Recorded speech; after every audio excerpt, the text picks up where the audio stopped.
This is Snake. Colonel, can you hear me? Loud and clear. What's the situation, Snake? Looks like listeners can support the show for $8 a month on Patreon. Just as I expected. They can click the link in the description below. But what do they get out of being a Patreon? Listeners get early access to podcast episodes through the Patreon site. They also get access to the official Codec Calls Discord server. Right. They can listen to the live, unedited recordings and even watch gameplay streams. Wow, you must be crazy to miss out on all those Patreon perks. Who's that? Oh, sorry. This is Mei Ling. She was assigned to us as our social media specialists. She posts on all the major platforms, as well as receiving our listener messages. Our frequency is 209-791-0995.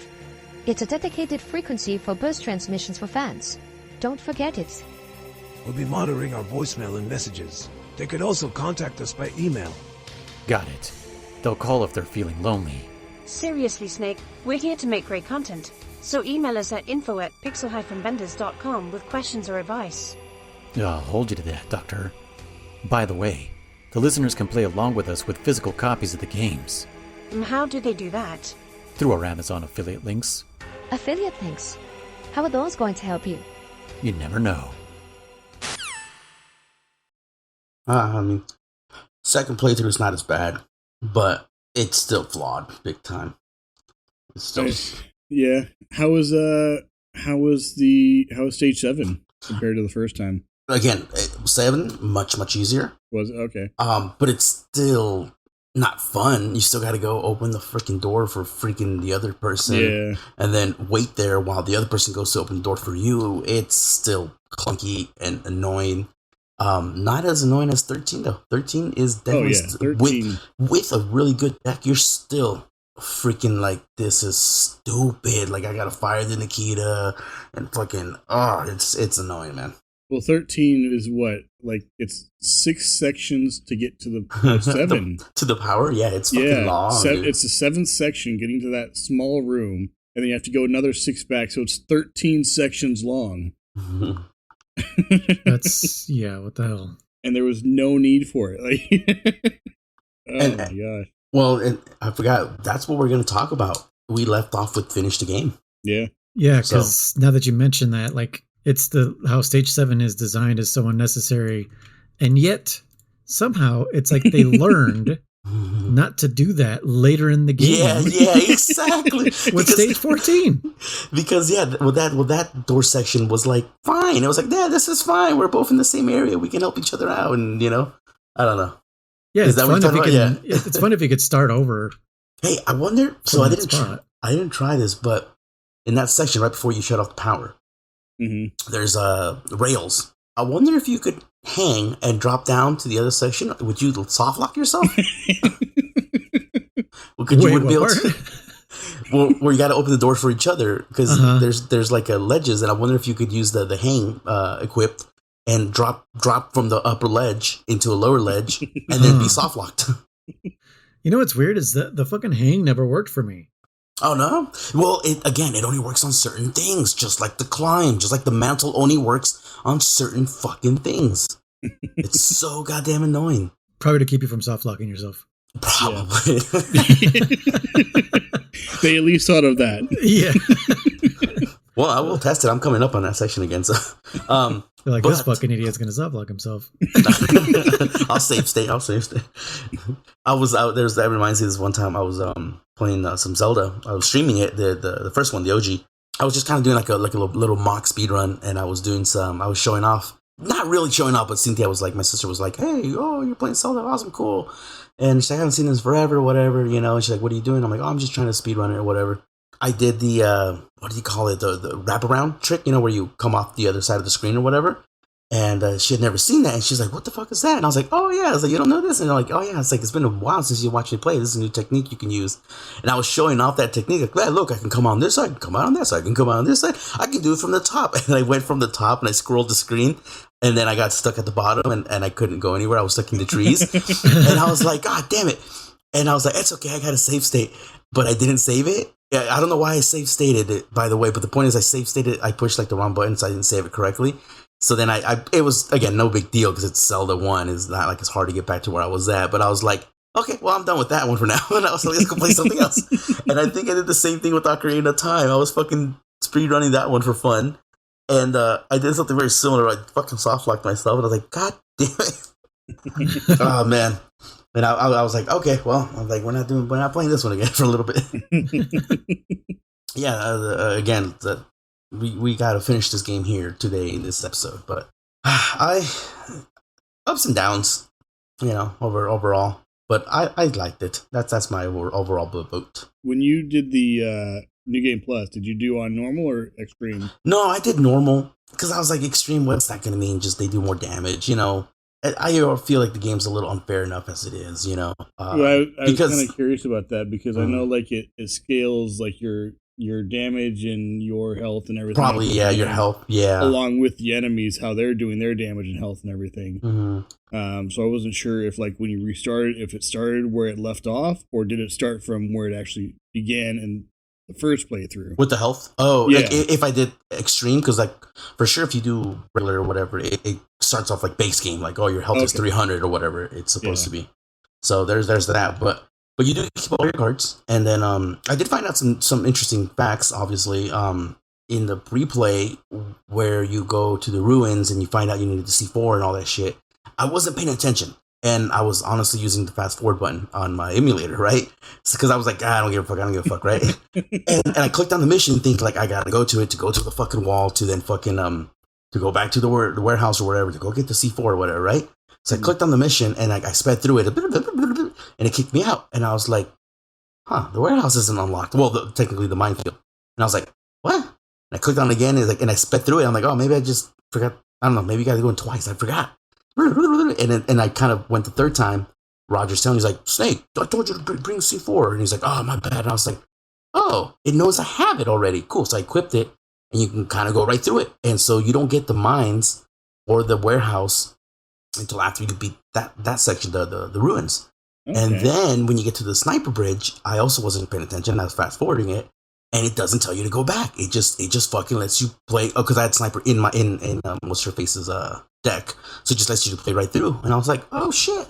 But oh my god, whatever 9 or 10, whatever the fucking mission is where you got to get the uniforms, the red, blue, and green uniforms. Yeah. I was like, because I was happy. I was like, hey, it didn't make me go back for C4 that I already have. It didn't make me go back for PSG one that I already have. I already have the uniform, so it'll let me just proceed. No, Roger says, oh, you need to have the uniforms on, Snake. Oh, my bad. I was like, are you fucking joking me? But check this out. So I went to my deck and I put the blue one because like, that's all I need. Fuck it, whatever. No, you want all 3 uniforms in your deck to start that mission. I was like, are you fucking joking me? Because it's not like it's a game over if you get caught or kill anybody. So why even force me to bring the uniforms? Oh, I was so fucking mad. Just because of that, I booed the fuck out of the first guard. I literally just fucking, my deck came out. Dude, my deck came out and I had fucking the stealth camo and I ran right up in front of him and I fucking busted the key out. But blam! I was like, get out of here. I was hella pissed, dude. But I got to that top floor. And again, on my PlayStation, Chris, I can't see that guard. He's underneath that fucking catwalk. Mm-hmm. No matter which way I spin my camera around, I can't see what color he's wearing. So you must have got a perfect angle or something. Which guy are we talking about? Because I was looking for whoever it was that you couldn't see. Right before you blow up the wall, there's a room, if you don't have the hang ability, that you have to go to get to the wall that needs to be blown up. And, this is their uniform room, right? Yeah. Yeah, there's a guard, there's a catwalk, and on the top floor section, if you will, of that same room, and on the bottom section he's at, there's also like an MGS 2-pack there and some lasers. And I couldn't see, what fucking uniform this sucker was wearing. So I couldn't remember. And I had my stealth camo and I was like, I'm fine. I was standing by the door, waiting for my turn to end so I could blow up the C4. And he happens to go by because the door's open, goes by the door, turns around, sees me. I'm like, you stupid son of a bitch. So I went over, punched him, and, then fucking killed him because I was like, God damn this game, man. That is my new word for this game. You dumb son of a bitch. Fuck, every time they do what they're not supposed to do, it's like, you never turn around, and this time you decided to turn around, and you fucking asshole. Oh, good. I just deleted a fucking button. God damn it. We're on a roll tonight. I don't know what button it was. Hey, we were. Oh shit! It was meow. No shit. What was it? Was it the medpack guess- one? The what? No, not that one. Ration, that's what it is. Not medpack. Ration. Oh, I heard meth pipe for some reason. I was like, the what? Was it the meth pipe? Yeah. Oh man, I was like, what the fuck? Where have I been? What's the other? I had two Just a ninja bar. sound effects, right? 2 ninjas. Right. I had the. Yeah. Did I have That's- another one? Not that I remember. Sick. So glad that just erased itself. I like. I mean, you had just a box. You knew. Oh yeah, no, I have. Yeah, all those ones. Uh-huh. I had a rope. Oh, We use that rope. What's the box? What was that noise? yeah. Shut up. Lale Lule Low. Did you say nerd? There's the like a damn fiddle. What was that one? more you know. You knew? Who? You don't know this one? New message received. Oh, now I do. Yeah. Okay. I feel. Dang it! Well, you had the. Was it the, more? Did I do that one also? I No. don't remember. Well, you had the. Not yet, Snake. It's not over yet. And the. Not yet, Snake. Yeah. Nice. It's not over yet. Don't Yeah. even think. Good luck, Snake.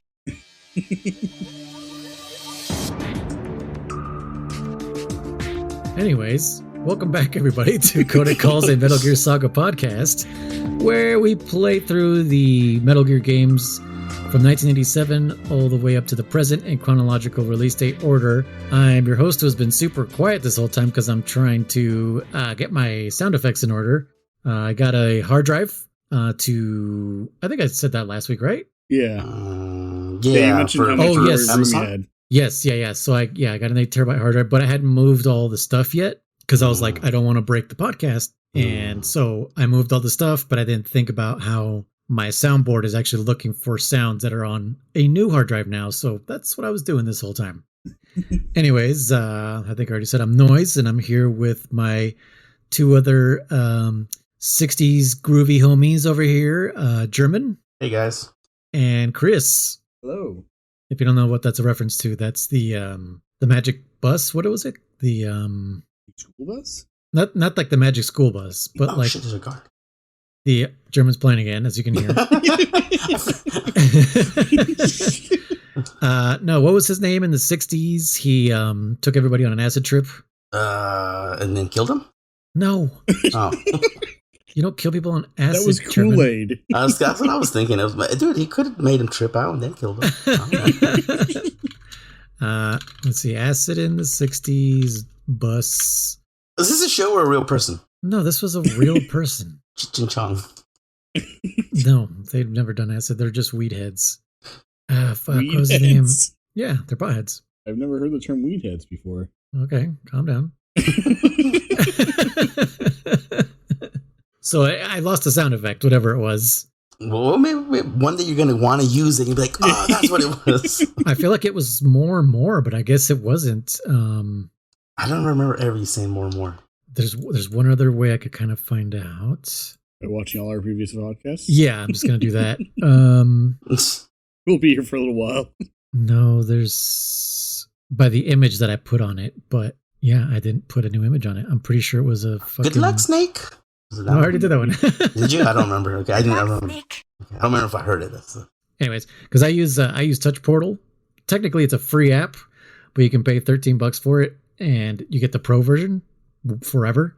So it's just like, why not pay $13? And it gives you like unlimited pages and however many buttons you want. And Forever, huh? yeah, it's like the best alternative to the Stream Deck. Yeah. Elgato's got this insanely expensive lineup of button, like a soundboard. I guess it's not soundboards, but you can program them. It's just macro keys is all it is. Yeah, it's just physical macro keys, but you're stuck with that amount. So if you buy the 15 key one, that's it. You can only have 15. If you buy the 25 key one, that's all you have, because they're physical buttons. You can't add more or subtract. Well, you can make pages with it, but yeah, it's you're limited that number of buttons on the thing. Yeah. Mm-hmm. But yeah, so as when I was streaming I was like, there's got to be an alternative to this. And lo and behold, Touch Portal was out there, and I fucking love it. I can automate the hell out of it. Like I can, if I wanted, I can automate shit in my house with it if I want. Yeah. Yeah. Anyways, Touch Portal. Careful, if you grab a button and put it over another button, it'll just delete it. And wait, I think I saw it for a second. Nope. And there's no like undo, which that is pretty dumb. Anyways, so if I happen to press a button and there's no sound effect, you won't know.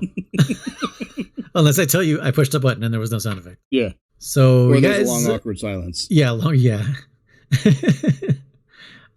What were you guys up to this week except playing through the game again, German? Oh, yeah, just playing through it. Grinding like a motherfucker. I'm only missing like 17 cards, but I still don't have the one you have, the alert phase down or whatever. That's crazy. Yeah, I mean, dude, I've spent tons of time grinding and money or, currency in the game. And no, I don't have it. Are you doing this because you can carry over your cards to Acid 2? I never had Acid 1, remember? So I don't know. Oh, yeah. That's a very good question.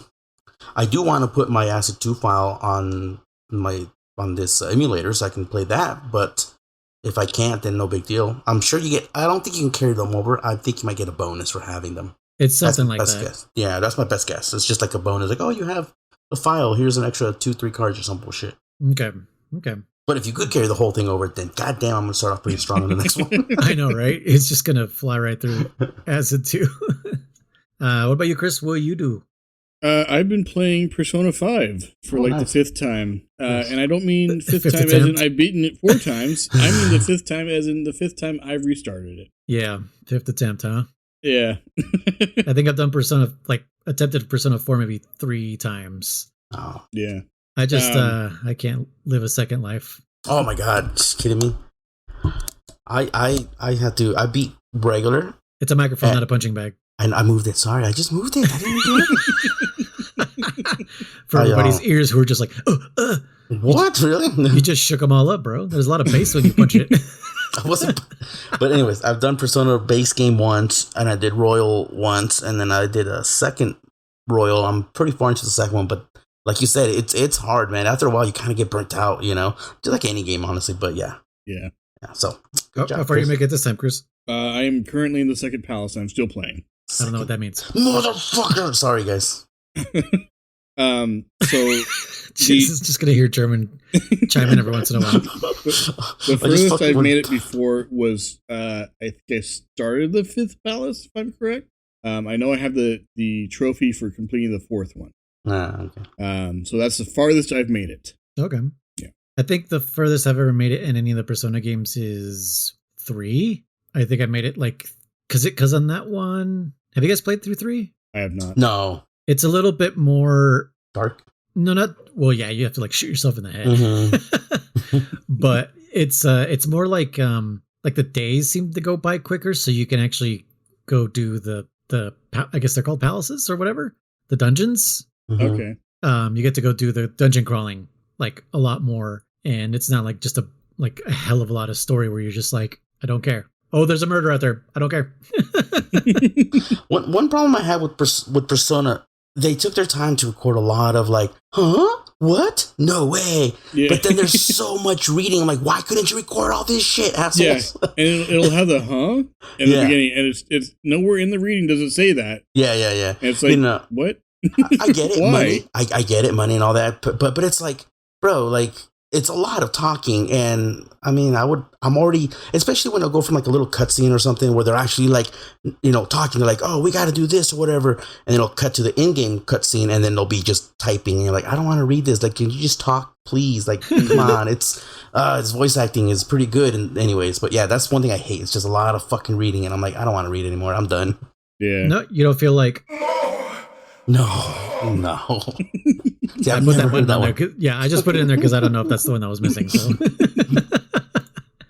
yeah. Well, I have actually been playing 2 games because I just had to erase everything I have done with Acid out of my brain because Chris got to witness about the second half of it. Yeah, maybe more of it. I don't remember, but Yeah, I've been playing No Man's Sky because it got a huge graphical upgrade. Did it? Okay. Yeah, so like there's a lot more foliage and stuff. The world design is a lot more interesting. They have like floating islands now and stuff. Nice. They have expeditions where you go out on like these Starship Trooper type things and missions, and you literally hunt giant bugs and shit.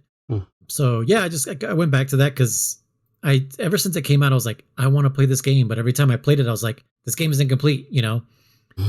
And thankfully, Hello Games, the company that made the game, never gave up on it. Yeah. And they've been updating the game for free since day one. You know, like every update has just been free for the world. Yeah, weird how that works. Yeah. if only some other games would do that. I mean, I think they're also kind of just like, this is the game we wanted to put out to begin with. Yeah. So if we fucking charged you guys for it, that'd be fucked, and they would be they would have been dragged through the mud. I was gonna say hell to pay, yeah, 100%. Yeah, but I think this is all. It's these guys' passion project, and I think one thing that doesn't get told a lot that I did hear about was that the Hello Games dev studio flooded at a certain point during development. It flooded after their first reveal trailer. And their first reveal trailer was like, check out what this is, all of this is, and it's like amazing and all this shit and all this promise that he had that he told everybody. He's like, you know, 1 billion star systems and whatever and whatever. He like promised the moon, and then there's a flood that happened, and not a lot of people report this, but they lost a lot of data on that shit, and then they spent like another 2-3 years or some shit working on the game, and then released it, and it was incomplete. So I do believe that they had like really, really close to maybe what they had 3 years ago, and lost it with that flood. Yeah.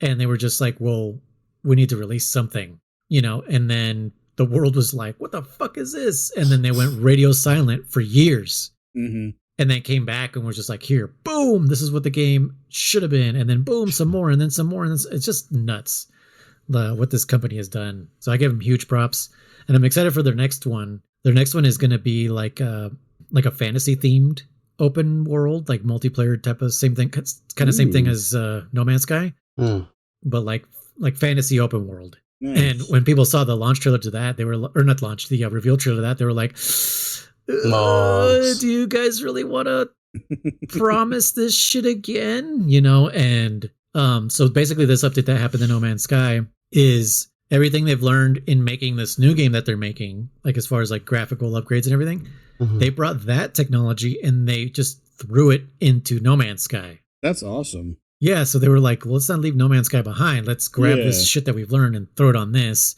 and then improve more things. And not only that, but this update, so it's called Worlds Part 1. Oh, okay. Yeah, which means and it's a huge, huge update.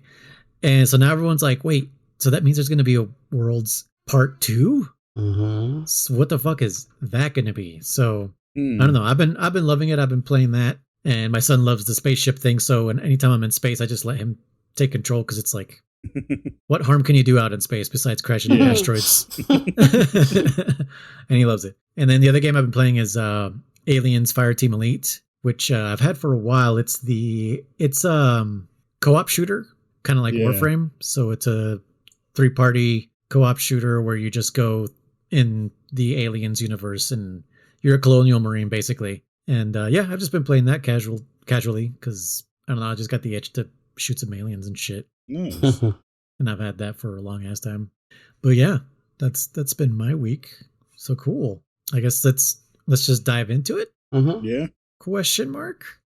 Yeah, I mean, hopefully this episode doesn't take as long as Section 13, but or Stage 13, but you know. Suck, dude. Well, it all depends on how long it takes us to get through the 10 endings of this game that I did not witness, because as Chris can tell you all, I was done with the game. 10 endings? Wait, are you joking around or is this real? Did you not? Saw the ending. Yeah, you beat it, didn't you? Yeah. 10? Well, what I'm saying is just like Lord of the Rings. It just wouldn't end. It just would not end. It was just like, I was like, all right, well, we just revealed something. See you later. No, just kidding. We got something else to reveal. All right, let's go. Nope, here's another twist. Yeah, it made me think of Lord of the Rings: Return of the King, with its 3 different endings.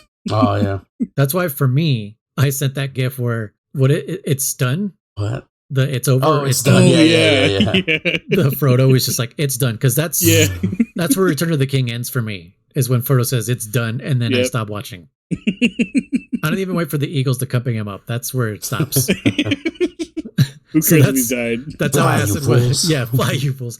That's how acid was for me. I was just like, I asked Chris, I was like, is this the end? And he's like, yep. And I'm like, and I just held fast forward and X. And it just went through all the dialogue. Even the credits were rolling by super fast. I was like, oh, I can fast forward the credits. Sweet.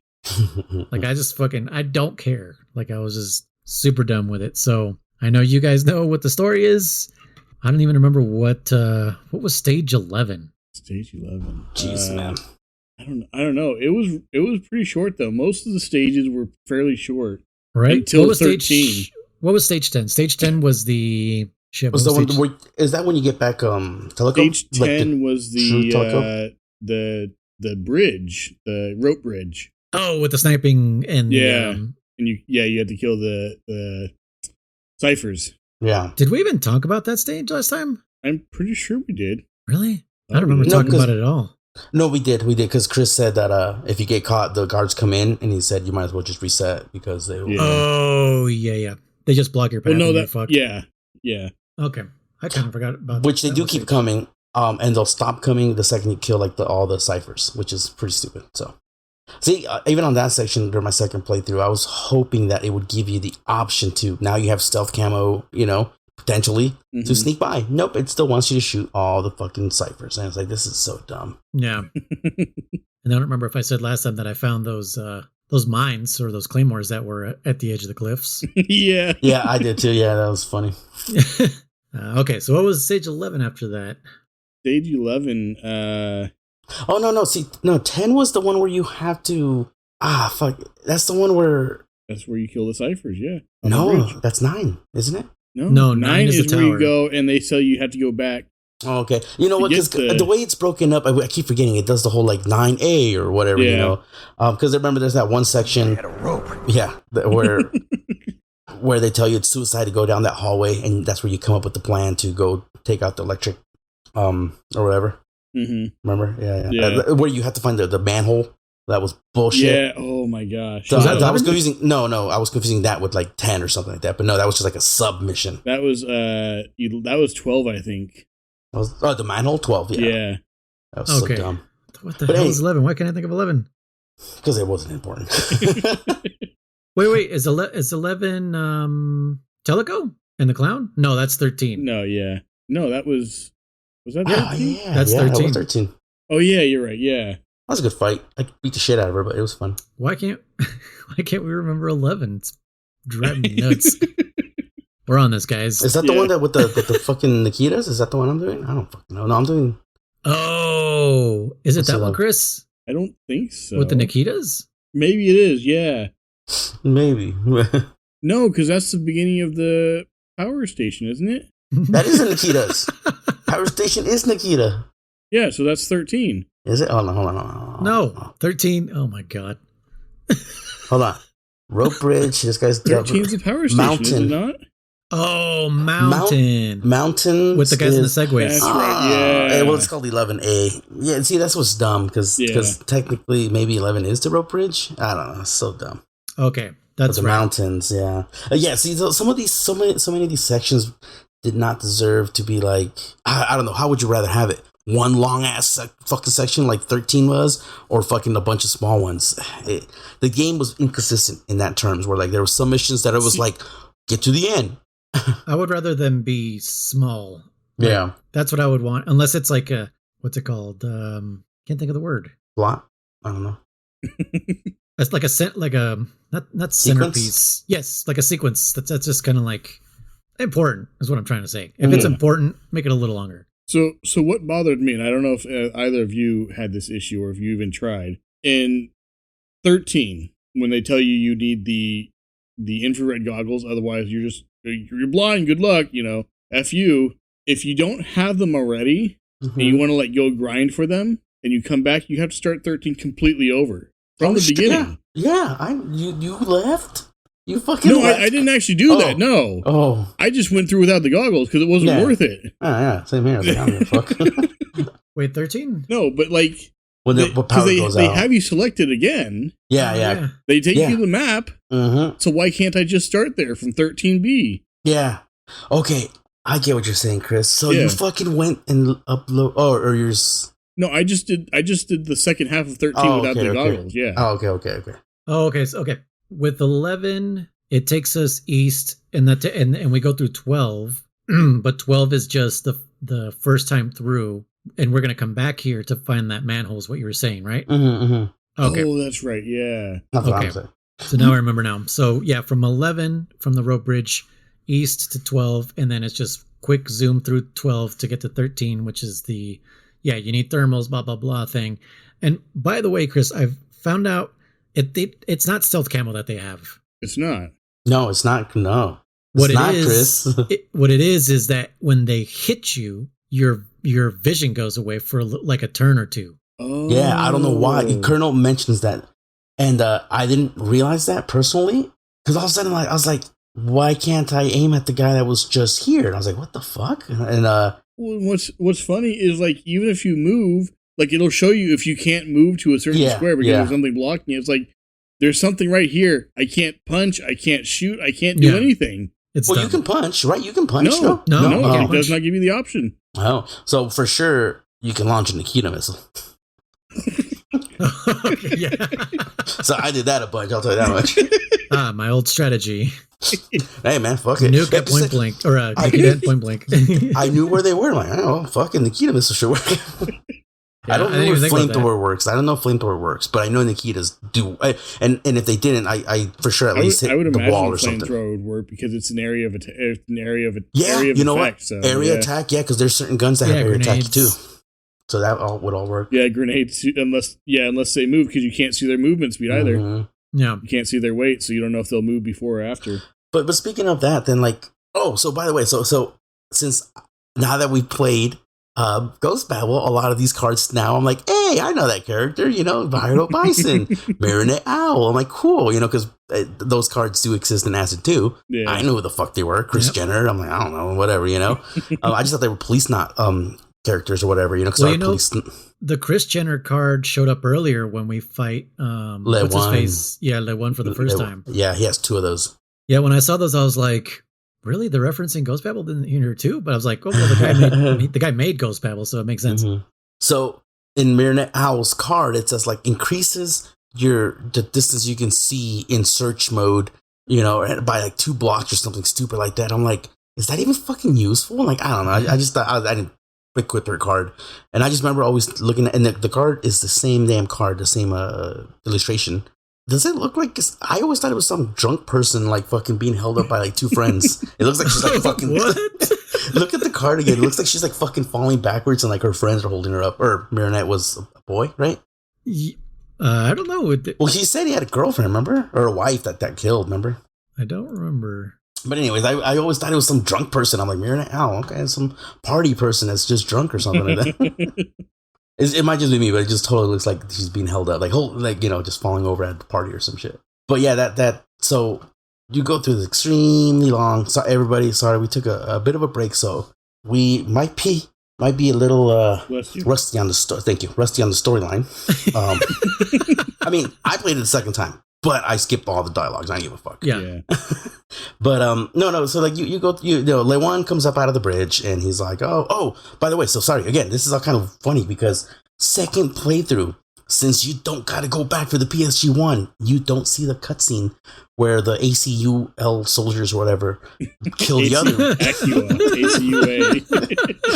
Those guys where they kill the other fucking guards. So you don't get that cutscene. Oh, they kill Lewan's soldiers, so you don't get that cutscene. So you show up to the end of the bridge, and Lewan shows up, and I was kind of like I said, I would fast forward and stop just to see if anything was different because I did realize there was probably a little bit of different dialogues. And that one's just funny because he's like, Lewan, what happened to you? And he's like, oh, my soldiers were, who decimated your soldiers or some shit like that. I'm like, oh, we haven't seen that, but how the fuck do you know it happened then? I'm like, all right, whatever, bro. And So yeah. So the one tells you that his soldiers were decimated by the ACUA. ACUA. There you go. The ACUA, which is not a unit. It's like a drug. Dude, this game is pretty fucking. They call it the Neotomy. It's like Neotomy is like the chosen one that survived all the trials or some shit like that. I really zoned out on all this. But then like. If you consume a lot of dude, it totally reminded me. Remember, I made the reference to Halloween. Was it 3 with the fucking mask and shit? Dude, like they were the company Beagle was freaking selling this product that was like guaranteeing women, like, I don't know, increased whatever, vitamins or some bullshit like that. Do you remember that, Chris? Yeah, and the silk powder or whatever. Yeah, the silk something, beautiful skin or some bullshit like that. It had that little song that went with it. Yeah. And the point being, Noise, is that it was all like bullshit because like the more people were consuming this shit, which would allow number 16 to fucking control them. I'm like, whoa, that's batshit crazy. Like, you're selling people this thing that's supposedly they think it's good for them, and it's just so that your ultimate weapon can end up controlling the masses. Imagine the whole world buys, like right now. Imagine if Coca-Cola did something like that. Dude, the world is fucked. There's probably 99% of the population is drunk Coca-Cola. We'd all be fucked, Love that Joker. Joker? You don't remember that from the 1989 Batman? No. Buy the Joker products, whatever, and then... Yes. Like I don't remember the line, but yeah. Yeah, that was like the jingle for the commercials, just like, love that Joker. And they're just using like shampoos and makeup and whatever and stuff like that. And it just gives them that permanent Joker smile and then he just die. Yeah. I haven't seen that movie in a minute. That's what it made me think of when you said that, like putting him in the products and stuff. I mean, obviously Joker's not controlling them. He's just killing everybody and leaving them with a smile. Yeah. But just putting him into products and shit. But no, yeah. So you come up with this plan, which is like, we're gonna go kill the power because only then can we go through this hallway that has turret guns, which you can destroy, by the way, and then get past that guard, which you can kill, by the way. Yep. And fucking and input the code or whatever, right? And so you split up, right? And I was like, okay, let's go do this shit. By the way, Le1 is tall as fuck. Yeah. I mean, he's presented as a tall guy, as a big guy, Yeah. But dude, he's next to the wall that he's standing in. You can see over that fucking wall, and I'm like, dude, I know it's not to scale or whatever, it's a game, but I'm like, that wall's got to be at least 10 fucking feet tall. This guy can see over that shit. I was like, god damn, how tall is this guy? Pretty funny area there because like, yeah, that one guard that comes out, I killed him with the sniper rifle. You try to keep going through there. And fucking, when you're trying to find the manhole, and Roger keeps telling you, well, at least I try to go through with Teleco. And he was like, Teleco, don't go through there. You'll return Swiss cheese. And it kicks you back out. And I try to do it again. Because I'm like, what if there is a secret I can do back here, And it was all like, Teleco, do you have a dash wish? I just kept doing it over and over again. And it just keeps happening. So I killed the turrets, pulled out my sniper, shot the fucking dude. He died in my 2 shots, but it still set off the alarm. And then another one just replaces him. And then... yeah, I was like, okay, well, that was kind of cool. I think there are secrets in this game. Because remember when Le1 shoots the fake Fleming that we were kind of confused on what happened there? Mm-hmm. When you go to, again, I still don't know who, the way you knew it was because right after they were like, oh, it was a fake Fleming. Like, how did we know? I guess it's the line that Le1 says as he says that, like, oh, looks like you fetched the wrong stick this time or some shit like that. And then he shoots. And I think that was like supposed to be the hint that wasn't Fleming. I think that's what he meant. But that's how you're supposed to know. But I guess. But the point being is in that mission, that's when you get introduced to level 1 keycard and Teleco. And she has the deck that you left her off with when you beat the game. So guess what? I didn't have in there the level 1 keycard. So I thought like, ooh, am I soft locked? And I'm like, maybe they just auto shove it in your deck. So I worked my way to the gate with Teleco, and I sure enough, drew all my cards, and nope, it wasn't there. So I'm like, am I soft locked? And I was like, oh no, you can just go all the way around, the long way. So on my journey back the long way with Snake, in the room where you got confronted by Le1 and all that, there's a guy in there that has pretty high health. It actually looks like the same guy that Le1 shot. He's got like a bandage around, like a bag around his head, I guess is what it's supposed to be. He's in there. And he's got pretty high health for that early in the game. He's like 350 health or something like that. Jeez. And there was a door in there. Because remember, you walk in there and then it triggers a cutscene and then it triggers the next section. And I was like, oh, there's a door. There's probably going to be a rare card in there, like a gold card or some bullshit, a super pack with or like... a MasterCard. Yeah, a bonus pack with like 30 cards or some bullshit, I had camouflage. I had badass weapons. I smoked this fucking guy, right? I killed the shit out of him. But the door doesn't open. It doesn't fucking open. It doesn't do shit. It's not even labeled with the keycard 1 or 2. But that reminded me there's a bunch of doors that I never opened that had level 2s in it. So I still kind of want to go back and open those and see what's in them. Because if you guys remember in the title screen... Did you attack that guy? Yeah, I killed him. I beat the shit out of him. Yeah, and he drops... I think he drops like a regular card pack 2 or some shit like that. Yeah, he didn't... Nothing special. That's what I was kind of bummed out about. In the beginning of the title screen, there's a section that says passcode, I believe it is. You can enter certain passcodes to get certain cards. I think they're even the same damn cards you can get in Asset 2. Now, here's my questions. How are you supposed to get those passcodes? Are they littered around the map? Because remember where that C4 section was? And Chris, you said that you went back to the terminal they told you about, and it just tells you. What is it? It automatically starts a cutscene or something? Oh, shit. How do you know, like, the snake just automatically pick up a note or something? I don't remember. You don't remember? No. Because in that section there, in the residence section, there's a bunch of rooms that have a infrared at the entrance to the rooms. Yeah. And I never went in there because there was no card packs or anything in there. Well, at least on most of them. But this time I was like, oh, maybe that's where you get some of these codes for, to enter in the password section. No, I went in there. A couple of them didn't do shit. I don't know. Those rooms were pointless. I don't know. This, like I said, we're kind of getting a little sidetracked with the whole like bonuses or whatever that this game has. But let's get back to the main storyline, I guess. Which is the sewer. Okay, so you knock out the lights. Right? Lewan gets captured because it was all part of the trappers or just the thing. So here's the funny part. So then you got to backtrack your ways out of all that bullshit, right? In the quote unquote dark with no power. And here's the funny part. There's no power, but now all the fucking lasers work. Towards the end, did you guys, right? Yeah. Okay. Oh, yeah. Yeah.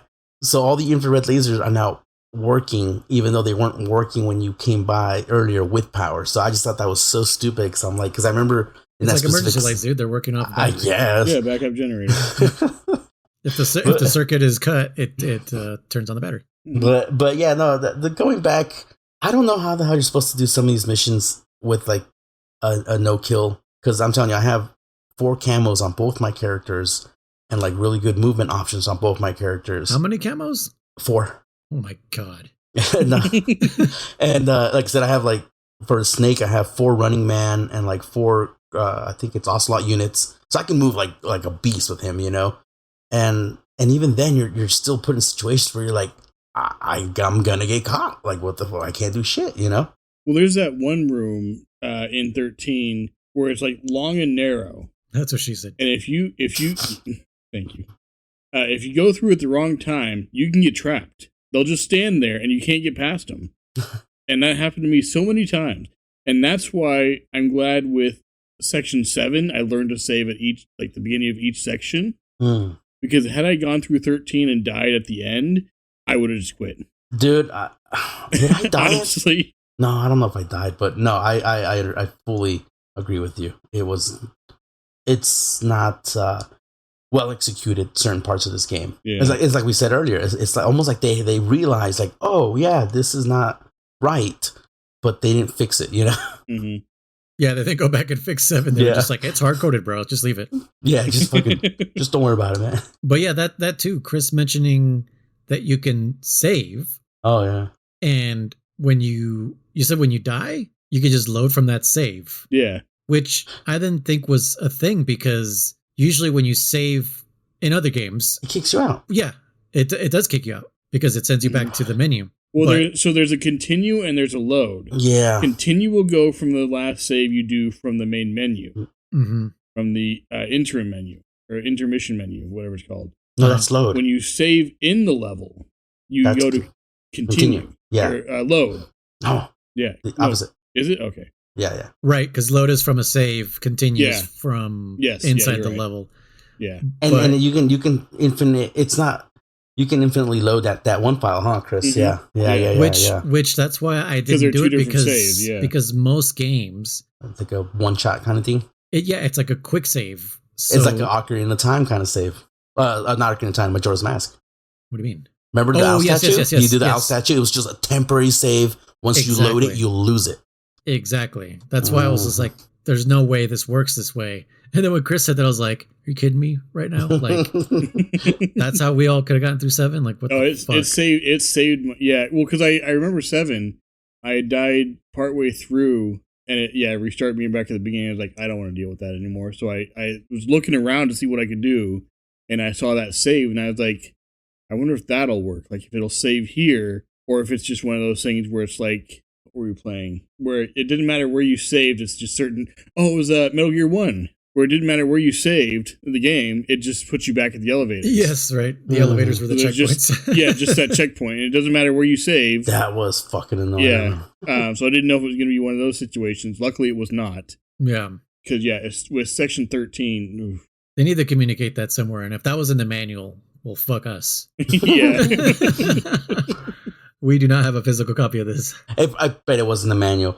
Well... Here's the other part. So, hey, remember how we were all trying to figure out what like certain stuff meant? Like interference? Yeah. Do you know what it means now? No. Okay. I had to look it up and the manual. I looked up the map, downloaded the PDF. Oh, I didn't even think about that. Interface or interference, whatever the fuck it is. It's the fucking colored arrows they talk about. The red is for attack, blue is for defense, green is for. That's what it's for fire rate. Yeah, that's what it is for accuracy or whatever. But how does interference... Yeah, so meleeing is doubles all allies' interference. So if you have, cards equipped in a way where a card gets a +5 to attack, now it gets +10 to attack. Oh, why would they call it interference? I don't know. And they also, there's also cards that disable enemies' interference and stuff like that, so they can also stack their buffs and stuff. So they're doing that shit too, which you can see it in their enemy like equipment slots and stuff like that. I don't think they're ever really utilized too well, but they do stack. Does it show cards. Their interference? Probably low 1. Low 1 for sure. No, but low 1's all question marks. So no, all he is fucking evades. No, it's mostly the enemies. They have like the way they position their guns. They power one of them will be powered up or whatever. But it doesn't show the actual arrows or stuff, does it? Yeah, it does. It shows the little. Mm-hmm. Oh shit! If you hover over them with triangle, which is sucky that I would forget a lot of times to check what cards they have before I attack, and I would attack, and it would be end up like front invade. I'm like, God damn it, and so I wasted a good attack on the front invade, So I'm like, motherfucker, I should have just wasted punches or whatever. And it sucks that when you go to attack them, it doesn't show you that. It only shows you that when you hover over them. And I want to say 2 fixes that. I want to say 2 is when you attack them, I'll be like, here's the enemy, here's his stats. Do you want to proceed? And also, did you notice if you press select? Oh, it shows you everyone else? Yeah, it shows you everyone else, which I guess Chris didn't know until he was watching me. Yep. Another By thing that point, I had finished the game. Yeah. No intention of replaying. Another thing he didn't know is now we know what it's called, the interference colors, because he told me, you said I have 2 guns equipped. Oh yeah, it was 2 of the same guns equipped. Yeah, and I was like, why do you have that? Like, that doesn't do anything. Yeah, and I was like, because one of them's giving the other one attack. Oh, fucking Chris. And he's like, oh, that's what those arrows mean. I was like, yeah, red's attack, blue is defense, and green is fire rate. Yep. I learned something before Chris. No, what's his name? Roger mentions it once and nowhere. Oh, no, not Roger. It's in the fucking briefing. Yeah, I really need to look at that manual too. It's never mentioned again. By the way, I realized too that I was kind of skipping over the first time, but on this time, they're calling it the chain. That's the nanomachines, I guess, of this game. The chain. I don't know if you guys remember them saying chain. Capital CHIAIN. Yeah, oh yes, that is the nanomachine, because they're like, oh, the chain is showing this and that and that, or like, you're like, don't forget the chain this. It's like, oh, that's this game's version of nanomachines. Like, okay, sure, why not? Whatever. But anyways, yeah. So you fucking come back through the power plant, or that whole whatever section, which was, and all the guards are back, and it's. I won't lie, when I sent you that one little picture, I didn't try sneaking. Isn't it more guards? Yeah, probably. I didn't try sneaking. I literally, because the first time I did 13, when I sent that meme, that, oh no, kind of section one, I made it to the end where there's the 4 fucking guards and they're all, well, not the end, sorry. What I thought was the goddamn end. And there's 4 guards facing away from you. And I dumbass went up and attacked one of them because I'm like, oh, I'm going to knock them into each other and fucking cause it. Nope, he had rear evade. Yep. They turn around, they spot me, obviously, and then, like, the battle ensues, and I died. And I was like, okay, now here we go again, right? So I said, I ain't sneaking. I changed my deck, and that's pretty much the deck I'm using now. It's just literally like movement, cost, stealth, just because it's cool, because, like, even if you shoot in stealth, it doesn't break your stealth. Yeah. And then just fucking firepower. And I mowed every guard down. I was like, I don't give a fuck. You're all dead because you can't trigger alarms if you're all dead, So that's what I did. Even on the way back, they can dodge the Nikita, but it'll still blow up and they'll still get caught in the fire and the blast. So, but yeah, you come back. Manual says something about inputting passwords and it gets you special cards or cards. Yeah. What the hell? No, is that what you were saying earlier? Yeah, that's what I'm saying. Because where do you get those passwords is what I'm asking. Because I can find them online, but where in game would you find them? Just randomly punching in shit? That's my question. Yeah. But then we get back to this. I won't lie to you. The next section is you're back at that little section where the one got caught. And they're telling you to find this manhole. And what's her stupid face? Oh my God, Alice. It's somewhere in the northwest, she says. That's all I got. So I go up there and there's a little somewhere hut. in Kanye West's house. So I said his daughter's house. Is it in Northwest? Oh, that's right, daughter. I keep forgetting that North is a girl. And makes sense. So I go over there and freaking I'm like, oh, it's in the house. No, it's behind the house. No. Oh, maybe I gotta be crawling it. Man, I mean, first of all, I killed everyone there because again, I was in this I don't give a fuck mode no more. I'm killing everybody. They're all dead. And so then I'm like running around. I'm like crawling. I'm like, don't tell me I need like the mine detector or something. I'm like, what the fuck? Now, when I was in a battle, because I was killing everybody, I ran over the part that goes clink, the indicator, that's where it's at. And I was like, I've never heard that sound before, right? But I was like, whatever, I'm in the battle. Maybe he threw a chaff grenade or something. I don't know. Killed him, and then I'm searching like an idiot, and I'm like, I'm sure she said northwest. I know she said northwest. But then I was like, maybe I misheard. Maybe it's northeast. So then I said, go to the other section. It was like 12 and midnight, and I said, I'm not fucking going through this bullshit. Went on YouTube and I was like, where the fuck is this manhole? And they were like, oh, it's right here. And I was like, and I was literally like 2 spaces away from it. I'm like, are you fucking joking? Because I left Snake in that area just crawling everywhere. And then I go and I walk 2 steps over. It's like, clink. Oh, I found it. I'm like, you stupid son of a bitch. Dude, the only way I found it was because Chris was saying you have to land on it. Like you can't walk over it. And I was like, what? Yeah, that's what I thought. So I went. Because okay, so maybe that's what, because when I walked over it just made the sound. But German said it made a sound, and I was like, what? I didn't hear no sound. And I don't know if I actually walked over that specific block. But yeah, I just went space by space because Chris was like, I think that's the only way it works. And I'm like, what the and this fuck? this was after Noise had given it a good try. It's not like you just I didn't like at the start level. You have to do this. Yeah. I'd forgotten that she said northwest, and so I was checking inside each one of those buildings. Yeah. I was too, and I remember she said northwest. Yeah, I was like, maybe this like the northwest section of the map, and this whole area is northwest. I don't know. Yeah, that's how I was like. Because it's never made clear. I was like, the only real place that it looked obvious. I was like, next to the Santana thing, like I guess, and then I just space by space until I found it, and I was like, wow, seriously? Yeah. No, I was in that level for probably 3 times as long as you were, Noise. Like, east. I thought you said Weast. Weast. Where's that from? SpongeBob. Oh, okay.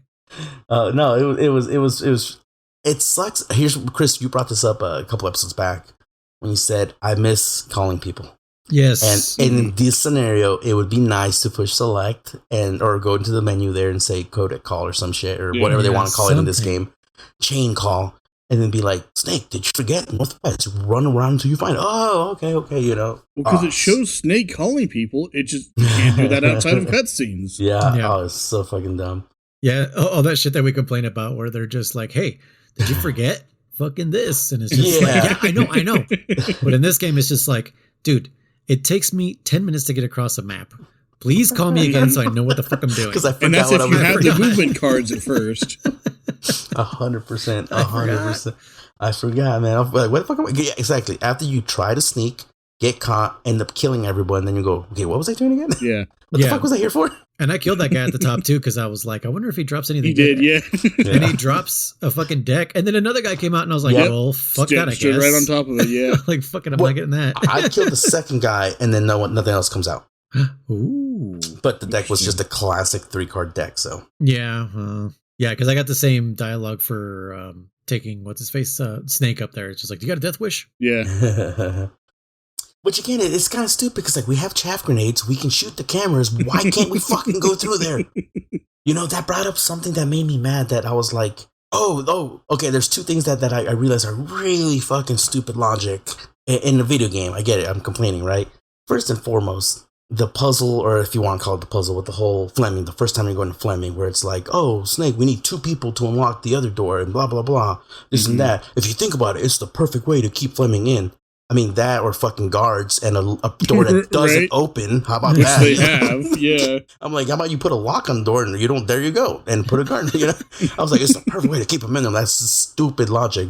And then second, the other logic that I found is so dumb. It's like, we have this electric floor and no one can cross it. But if you shoot a missile and guide it through, you can disable. Like, how about you put a fucking like a protector around the generator? You know, like why is it exposed? Why wouldn't it be? It's so dumb. Well, and there's guards in there. How did they get in there? Yeah, that's true. I mean, someone must shut it off. Hey, remember in MG1, there was a guard that would turn on the fucking electric field on you. Yeah. But anyways, no. I tried. Speaking of electric floor, I tried knocking a guard into it and it doesn't work. No, yeah, I too. You too. I was like, ooh, can I get a special kill by fucking knocking them in there? No. Did I not mention I tried that too? You might have, and I just bodily I think you told me because you were watching me, Chris. Okay, yeah. And you're like, oh yeah, I tried to, that doesn't work. Yeah, and I was very disappointed. Yeah. Oh, I'm disappointed, dude. Because like that would be super fun to get like a little like again get a special card because you did it, you know. Well, even not just an easy kill. Like yeah, why can't that too. Why not? You know, you take the just time to set that up. Why can't you get it? Yeah. Thought of everything else. Yeah, that's true. Very true, Chris. So, you are technically correct. And that's kind of correct. The best kind of correct. God damn it.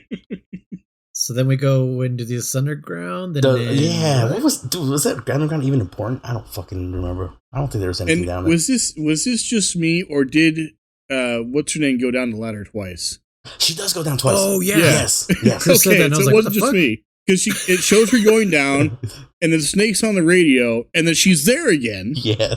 She's just there. It doesn't show her coming back up. She's just there, and she's like, okay, let's go. And she goes down again. Yeah. Yeah. That's exactly what happened. I questioned myself, too. I'm like, wait a minute. Did I fucking see that right? I did see that right? Yeah. No, freaking, what was I going to say? Something about Teleco. Oh, because in this section here, oh, yeah, she's asking you, like, she's already, like, telling you, like, if you... Like, she's doubting you, isn't she? Did Charles come in already and tell you to kill Snake? No. Roger had talked to her apart from Snake, and he was telling me the whole thing about, like, if he starts acting strange or whatever, let me know, and all that kind of stuff. And then I think it was Alice gets on, and then she was talking to her, and she says, listen, this is what's going on. That's not really Snake, so don't believe anything he says, basically. But Teleco was like, okay, and then she like took it with a grain of salt, which is a good thing because of the ending. But yeah, she's like, oh, okay. And then she asked Snake, like, Snake, are you Snake? And it's like, it's the dumbest question ever. Like, of course he's going to say yes. If he's undercover, he's going to say yes. Like, right, like, Snake, are you going to betray me? No. It reminds me of like when people say like, if you're a policeman undercover, you have to identify yourself. No, they don't. They do not have to do that. Just a bug. Yeah, exactly. But yeah, it made me think of that. Like, of course he's going to say that. Why wouldn't he? He's not going to. Oh, you know what? You have the slightest doubt in me. You're right. You got me. All right, here we go. Here's my true plan. Yeah, it fucking pulls what do you call it? Revolver Ocelot. It's like, oh, yep, nope, it was me the whole time. Yeah. Yep. Yeah, no, pretty silly concept there for her to little poor execution on her dialogue there. It was like, what the fuck? Yeah. Again, it kind of the plane. We hadn't gone back to the plane for a while, and we haven't seen the puppets in days. Oh yeah. Yeah, I kept waiting. I'm like, where the fuck are the puppets? They were like one of the first things you saw, and now they're gone. Mm-hmm. But yeah, so freaking you go find the manhole, which then you go down to the sewers. I don't remember what was down there. Nothing important as far as I remember. I do remember now because I'm reading What you remember? The guide. But actually, now that you mentioned the puppets, does anybody else feel like Igor needs to pop in at some point and have you sign a contract when Igor? Yeah, when the puppets come out, it's just like, okay, I feel like someone needs to hand me a contract and make me sign something here. My only reference to the Persona games. No, freaking goddamn, I was gonna say about the puppets. You made me think about contracts. Jesus, I forgot. Keep going. But sewers. Yeah, it's not really a sewer. It's just a room with a bunch of fucking bots and and cameras. I think that's where I first stopped, right, Chris? The first night, I was just like, I'm done here. Like, yeah, I'm not gonna go any further today. Yep. Fucking I just and I started. I think this is where I started accidentally blowing things up, wasn't it? Where I started accidentally using Nikita. Oh yeah, because you were like, it would go over some railings, but not others. Right. The one time you just blew yourself up and you were on fire. Oh man, fire bad. And then fire good. Yeah, in the case of that boss fight, it was good. Yeah. So this is just there's elevators or something here. I don't even remember. It's just I don't know. It's just a get through section, honestly. It's just a get through section. It's really short. Like, it's not long at all. No. That's why. Sorry, guys, we're skipping over that. But no, well, actually, I forgot. At the end of the power section, the power outage, there's that one room where like the guards come in. They're like, you have no choice but to fight your way out. And Roger, I don't know about you guys. Did you guys have the thermals or the night owl or anything like that? I didn't use them. Okay, neither did I. Because I had them, but I didn't use them. Because freaking Roger, he'll tell you, he's like, do you have thermals in your pack? And you're like, no. He's like, that's not what I wanted to hear. He's like, well, you have to fight your way out anyways. I'm like, dude, I just did this whole section without them. Shut the fuck up, bro. Right, Roger. because he told me to have them equipped for the first part, and I didn't fucking use them, and so I took them out, and then he told me that. Wait, is this? Hold on. Wait, in 13, he told you to have them in the beginning? He told me to have them on some quest somewhere. It must have been that one before you go to the or are we thinking about 11, the power outage, before you get to the power outage? I don't think he told you in 13. 13 was the power outage.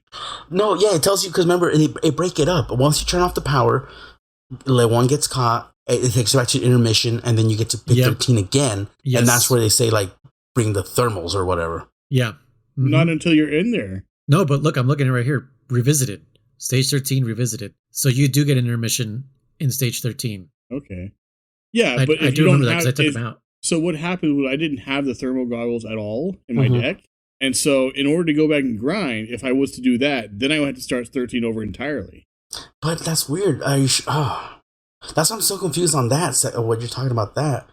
Because I didn't grind, but if you're telling us if you had selected another level, you would have had to start 13 from the very beginning. Yeah, because I did. I did do that. And then luckily I had that save. Now the save was like that section right before that last part where you go to turn the power off. So you have to go through that like maze area with all those, the doors again. And then you go to that last little room and you turn it off there. So I saved right before there, like mid-level save. But I had to go back to that save because when I left that level to go to another level to try to get some more cars to grind them out, and then I got the goggles, and I went back, it started me over at the beginning. It must be overriding some kind of save or checkpoint. That's definitely interesting. This sucks. Oh, I feel for you, Chris. Fuck. Yeah. Because like I said, he told me to bring the thermals, so I put them on. I didn't use them at all the first time through stage 13, so I was just like, fuck it, I'm taking them off. And then went back to stage 13, and then I was like, oh fuck, now I need the goggles. No, wait, I still had them. Where did I see that dialogue then? I know I saw it. I don't remember that from stage 13. Because not until I guess I did have the thermals because I told Chris, I was like, dude, these things are fucking useless. Yeah. And I just didn't use them anymore after that. That's because the thermals, because I was watching someone else. Well, I was watching your gameplay, Luis, but also other people's gameplay. Yeah. And they don't show you any more than what you would see anyway. That's why I think they're useless too. Just based on the description, I didn't put them on. I'm like, I ain't putting this shit on. I don't give a fuck. Yeah. Yeah. Like it's not like you can see at the end of the level and see where they are. Yeah. If that was the case, cool. Use the thermals, but you don't. It's the same as if you. It just changes. It just does all those weird colors on your screen. And they wear off so quickly that it's just like, why? And why it gives you extra costs. Mm-hmm. Yeah. Speaking of the sewers was actually kind of interesting. It was like the multiple rooms, and you can either, if you had C4, you blast your way through different areas and key cards. Okay. It was cool, but I'm like, I don't give a fuck. I'm just trying to beat this game, dude. Again, I don't. After 13, I was just like, I don't want to deal with this anymore. Yeah, there was one more fucking panel you had to blow up, and thankfully I had Nikita to blow it up because I didn't bring any C4s or anything. But after that, there was an electric floor. That's right, but I don't know. I don't remember it very well, but I'm trying to. Yeah, there was. I mean, I thought it was a cool idea. But after that long ass level, I didn't care. I was like, I don't care to come back with C4 to open up this side door or open level 2 card because there might be a cool pack in there. I was done. I was like, I don't care. I don't care anymore. Yeah, and then unfortunately, that's how I felt. And then here's where I started realizing that they had learned about splitting a level into multiple parts. Yes, and you get the rematch with LeJun. When he wants panties. Oh yeah, what? No, pansies. Yeah. But I read it as panties too. But like, this is where I is this?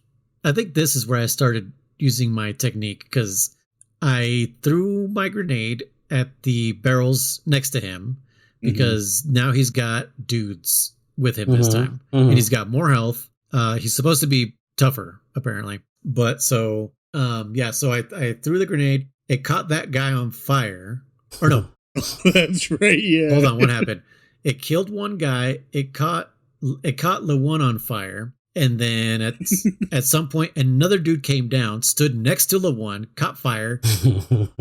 And basically every guy at some point came together and they all caught each other on fire and they killed each other. Yeah. And LeJun was still on fire this entire time. And I pretty much just Nikita'd him. Taking massive damage. Yeah, like this was so much easier than the first time. Oh, yeah. Like the first time took me 3 tries because the first time he did, I had him in my fucking, like he was about to die, but I was standing between 2 barrels like a dumbass. And he threw 2 grenades and I didn't have enough cost to get away. And then the second time it was my fault that I died and third time got him. But this one, first fucking try, just absolutely destroyed him, mostly because those guys caught each other on fire. And I was like, this is great. Well, in the first one too, you came right after that long section. Because that was section 7. Yeah. After section 7, you fight him. And so you just finished this long section and you're like, finally I get a break. Nope, boss fight. Good luck. Yeah, and if you die, you said, yeah. So hold on, real quick interruption. When you revisit 13 after the power's cut off, this is where Snake says, "It's dark in here. I can't see a foot in front of my face," or something like that. You just cut the power off, you idiot. Like, of course it's fucking dark, right? And he says, "Roger, give me some help." And then Roger says, it literally says, "Roger, give me some help here." It's because it's dark. He says, "Use your thermal goggles." And any enemy in the area within a certain, that's where he tells you about bringing the thermal goggles. So since this is a revisit, it's already in the level. No, yes. But it's the beginning of that's what I'm saying. That's why I'm assuming you should be able to exit out, put them on, and start this level. If you have them in your deck, yes. But if you don't have them already, which I didn't, and you want to go back and grind for them or get them or whatever, then short of buying them. Basically, he's saying that if you change to another mission, you and lose that checkpoint. Yeah. That's what I'm saying. That's horrible. Oh, fuck. No, thank you. No. I just said, I don't give a fuck. I'm just going through this without because I think thermal. I did the same thing. He said, bring the goggles. And I was like, oh, okay, quit out, grab the goggles and went back in. And that was fine. Oh, but Chris went to a different mission. If you go to a different mission, to grind, get some cards, it will restart you. Yeah, because that's what I tried. Did we talk about the... Oh, wait, that was last checkpoint, right? With the guards and the masks? Guard and mask? Oh, yeah, the color of the guard mask? Yeah. So all this is meshing together with me because 100%. I was stuck at 7 last time, right? Yeah, you didn't make it, yeah. Whoa, dude, I fucking smashed through this game. You did. You did. You absolutely did. And I spent props for that. Holy crap. Yeah, I spent the last not the last, but the next two, my 2 days off. Yeah, you just did. playing this game. Like, Yeah. I didn't grind anything. I just fucking pounded all the way through it. So everything's kind of mixed up to me. That's why I'm like, did we talk about this? Did we talk about this? So yeah. Because me and Chris did talk about it. Yeah, you guys talked about it. I had no idea what the fuck you're talking about. But right before the sewers, here's where you get a conversation that was kind of interesting. And tell me if you guys got confused too. Roger's talking about being in Vietnam and that in his unit there was something happened Snake where was in like Vietnam. yeah, it wasn't Snake, right? According to the end game, right? Well, we've never heard of Snake being in Vietnam ever. No. But here's what I'm trying to say. Snake says that Roger says that like there was doubt there was a mole, and that someone just blamed a soldier, and then he was like fucking, he went along with it, and that the whole platoon chased this guy down, and he killed half of them and still got out alive. And he says it's Snake, right? At least it makes it sound like it's Snake. But then, based on the next boss battle we were talking about, they don't really say who the soldier was. I don't think they insinuate that it's Snake. Yeah. Oh, okay. You know what? Maybe I insinuated it was Snake because that's when he says that's why I wanted to be on this mission, because I wanted to know if it was him, and I thought he was talking about Snake the whole time. There was a lot of times where I was just confused who was talking. I'm like, wait, what are you? They definitely played the pronoun game in this. Yeah. I was like, what's going on? You know? Yeah, look what he did. Look what they're doing. Yeah. So, but, give me a name. Anyways, yeah, the second one fight was pretty easy for me too. I wore camouflage, and they're just dumb. They're dumb when it comes to camouflage, and I literally sat in front of him and got rid of all his front evades, and then used a bunch of teleco shots, which were like at cost to his overall fucking attack or whatever, or his cost. So his cost was always super high, and then I would just like literally shoot him point blank with Nikitas, man. He fucking died. The other thing that's become my best friend is the sniper. Oh, sniper's good.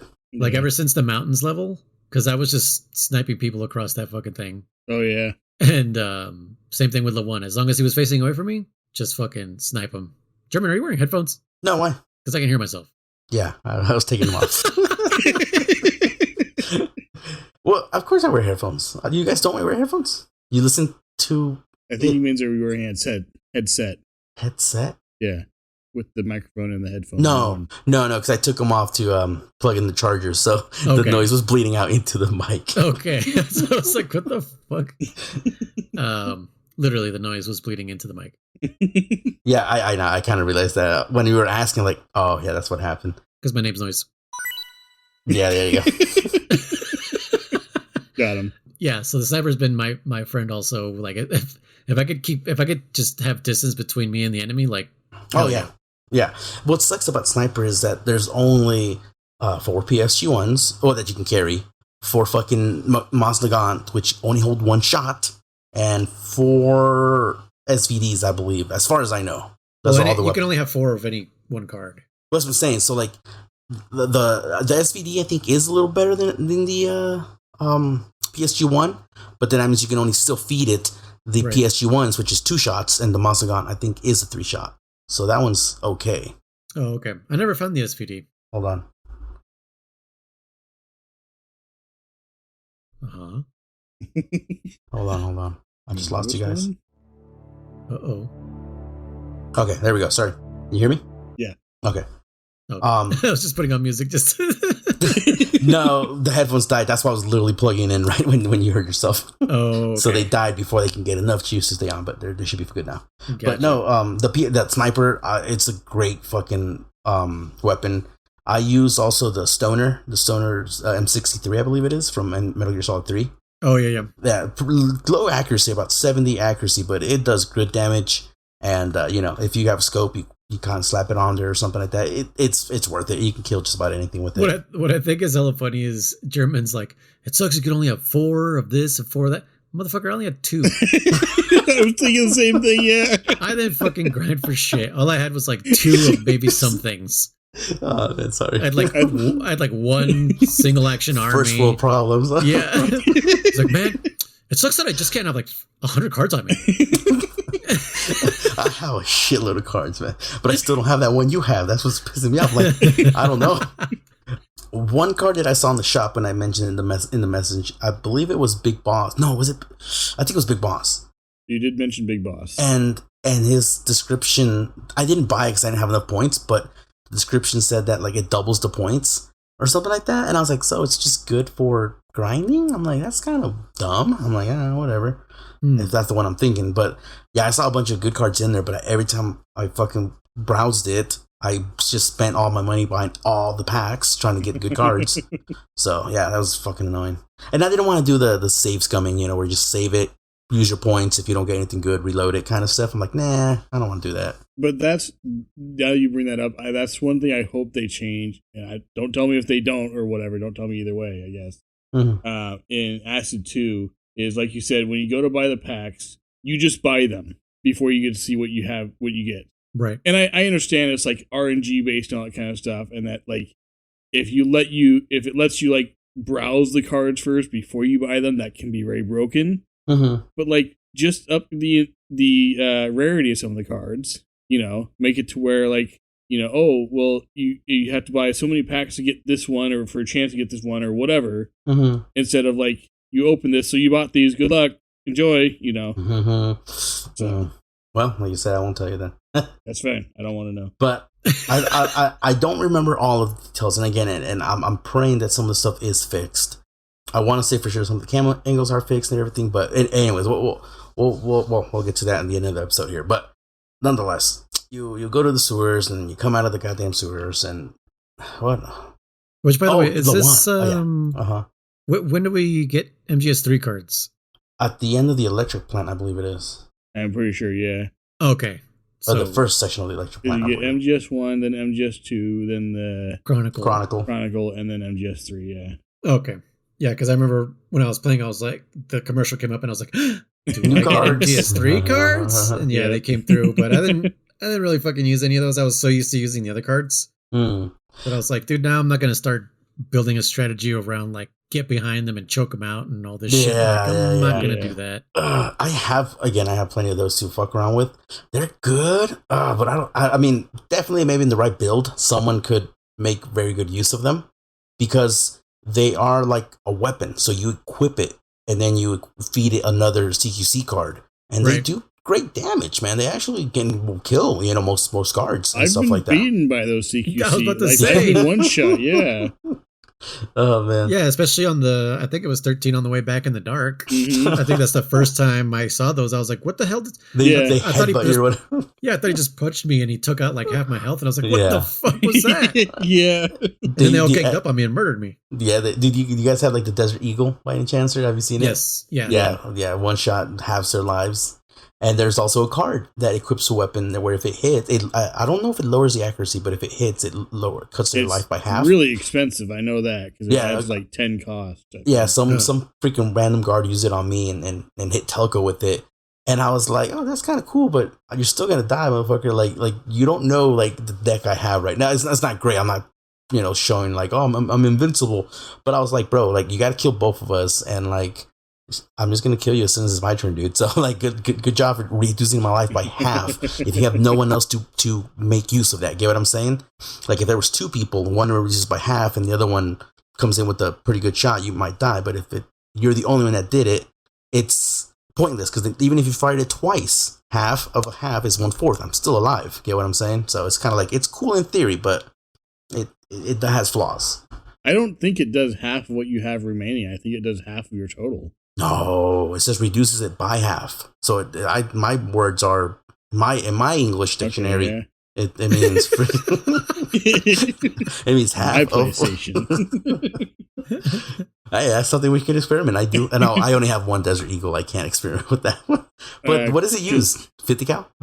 Yes. Yeah, and I have nothing to feed it, so never mind. Desert Eagle .50. I always remember that from the movie Snatch.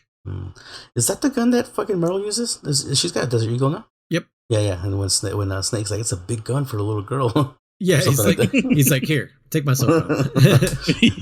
Right. Like I've been using what did she say? Says I've been using a gun like this since I was a little girl. I'm more comfortable with it than I am with a bra. Yeah, exactly. Yep.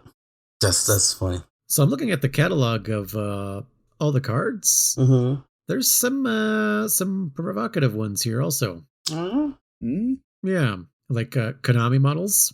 Oh, nice. Nice. Yeah. Are they rare? Are they super rare? Apparently, because we haven't got them yet. But they're Yeah. they're character cards. Let me see if I can. Also, I like how there's book and good book. Yeah.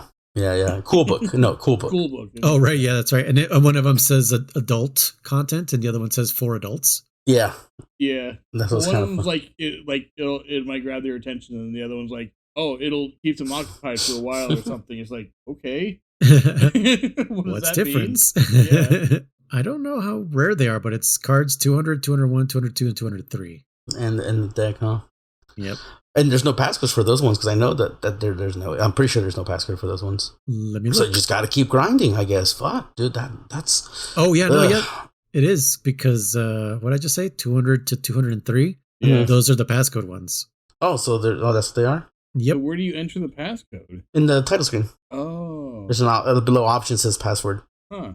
But anyways, back to the storyline here. So you defeat level Oh, yeah. 1, and I thought this was kind of a. You know what? I did kind of like this at first. I didn't care for level 1 too much, but after this section here, the whole the pansies, and whatever the fuck was going on with that when he dies. Oh no, sorry.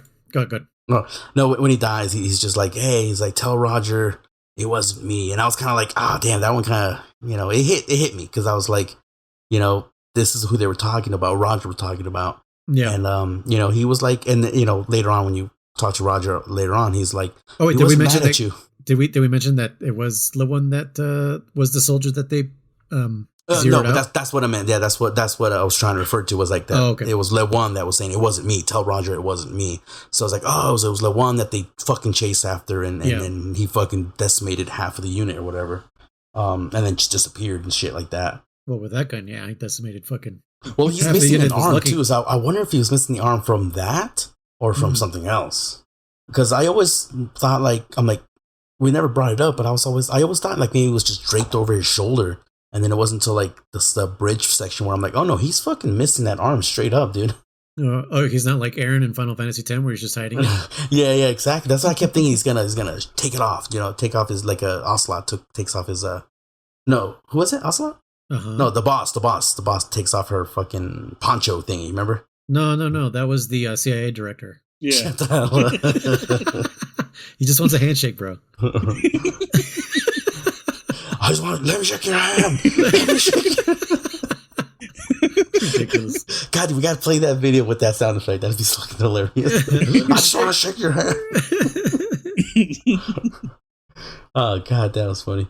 But yeah, sewers. You kill one, and you go through some other sewer section. Again, So a lot of this this was room- just kill everybody. This room is where I came up. The Nikitas. Yes, this is where I accidentally came up with this strategy because obviously with Lewan, I was like, oh, fire, good, like cool. This one, I think. Oh, so 13, I started using Nikitas, and they would go over railings and stuff, and I was like, oh, sick. Mm-hmm. But also, I learned, by the way, don't use Nikitas in this fucking level because if there's a fucking cutscene or something, the Nikita missile disappears. Yeah. Oh, that sucks. Not only that, but guess what else counts as a cutscene? You standing in front of one of those terminals to open a door. Oh. Yep. Because the camera looks away at the door, and then when it comes back, the Nikita missile is gone. Nice. So thanks, You Acid, lost two for Nikitas two in a row. Nikitas. Because I was like, where the fuck did my second? My first one, I was like, okay, I think it was the cutscene, and then the second one happened, and I was like, there was no cutscene. I was like, what the fuck just happened? And I was like, Because we thought It was too, the because it was door. over that area where there was no technical level. yeah, Like it was between the catwalk or whatever. yeah. And so we're like, did it just fall into the void or something? And then it was like, yeah. Then you're like, oh, it must have been the cutscene. And then you lost the second one when you pressed the button and it switched the camera and came ridiculous. So Yeah. so be careful with cutscenes and using Nikitas. If you happen to know that there's a cutscene coming, don't use the Nikita at That's that point. good. Especially in this part here, because it's like you walk a few steps and then it'll do like a few lines of dialogue, and you'll go back and you'll do your thing, and then you take a few more steps and then more lines of dialogue. It's like, why can't we just get this all over with in the beginning? It was like the fucking fight with Teleco again. Yeah. When you stepped on those special squares. Yes, and it was like, what does this do again? What does this one do again? Yeah. Like, god damn it. But yeah, so this area, or is it like these giant fans or something that you're on top of? Or something yeah, like that. some kind of water treatment or some shit. Beats me. Oh, okay, yeah, they're like water tanks or something. But so here I'm like, I told Chris, I was like, yeah, I'm just gonna fucking YOLO this. Like, I'm not even like, I just kept my cards. I was like, I don't fucking care. Like, let's just go. I'm just going. I thought I was gonna die because I was just like, I'm just gonna go. And was it at that corner where you kind of have to go behind these pipes, right? Yeah. And so I had Snake up ahead, and I had Teleco behind, and I was like, oh, I can direct a Nikita missile over this railing to hit this guy. No. No. These railings are solid. Yes. For some fucking reason. Yeah, so Teleco caught fire. And I'm like, great. Whatever. I expected to die anyways. So just for, I'm like dealing with these soldiers that are coming one by one, by the way. These are the dumbest fucking soldiers. These guys are like the Persians in 300. I'm just funneling them down.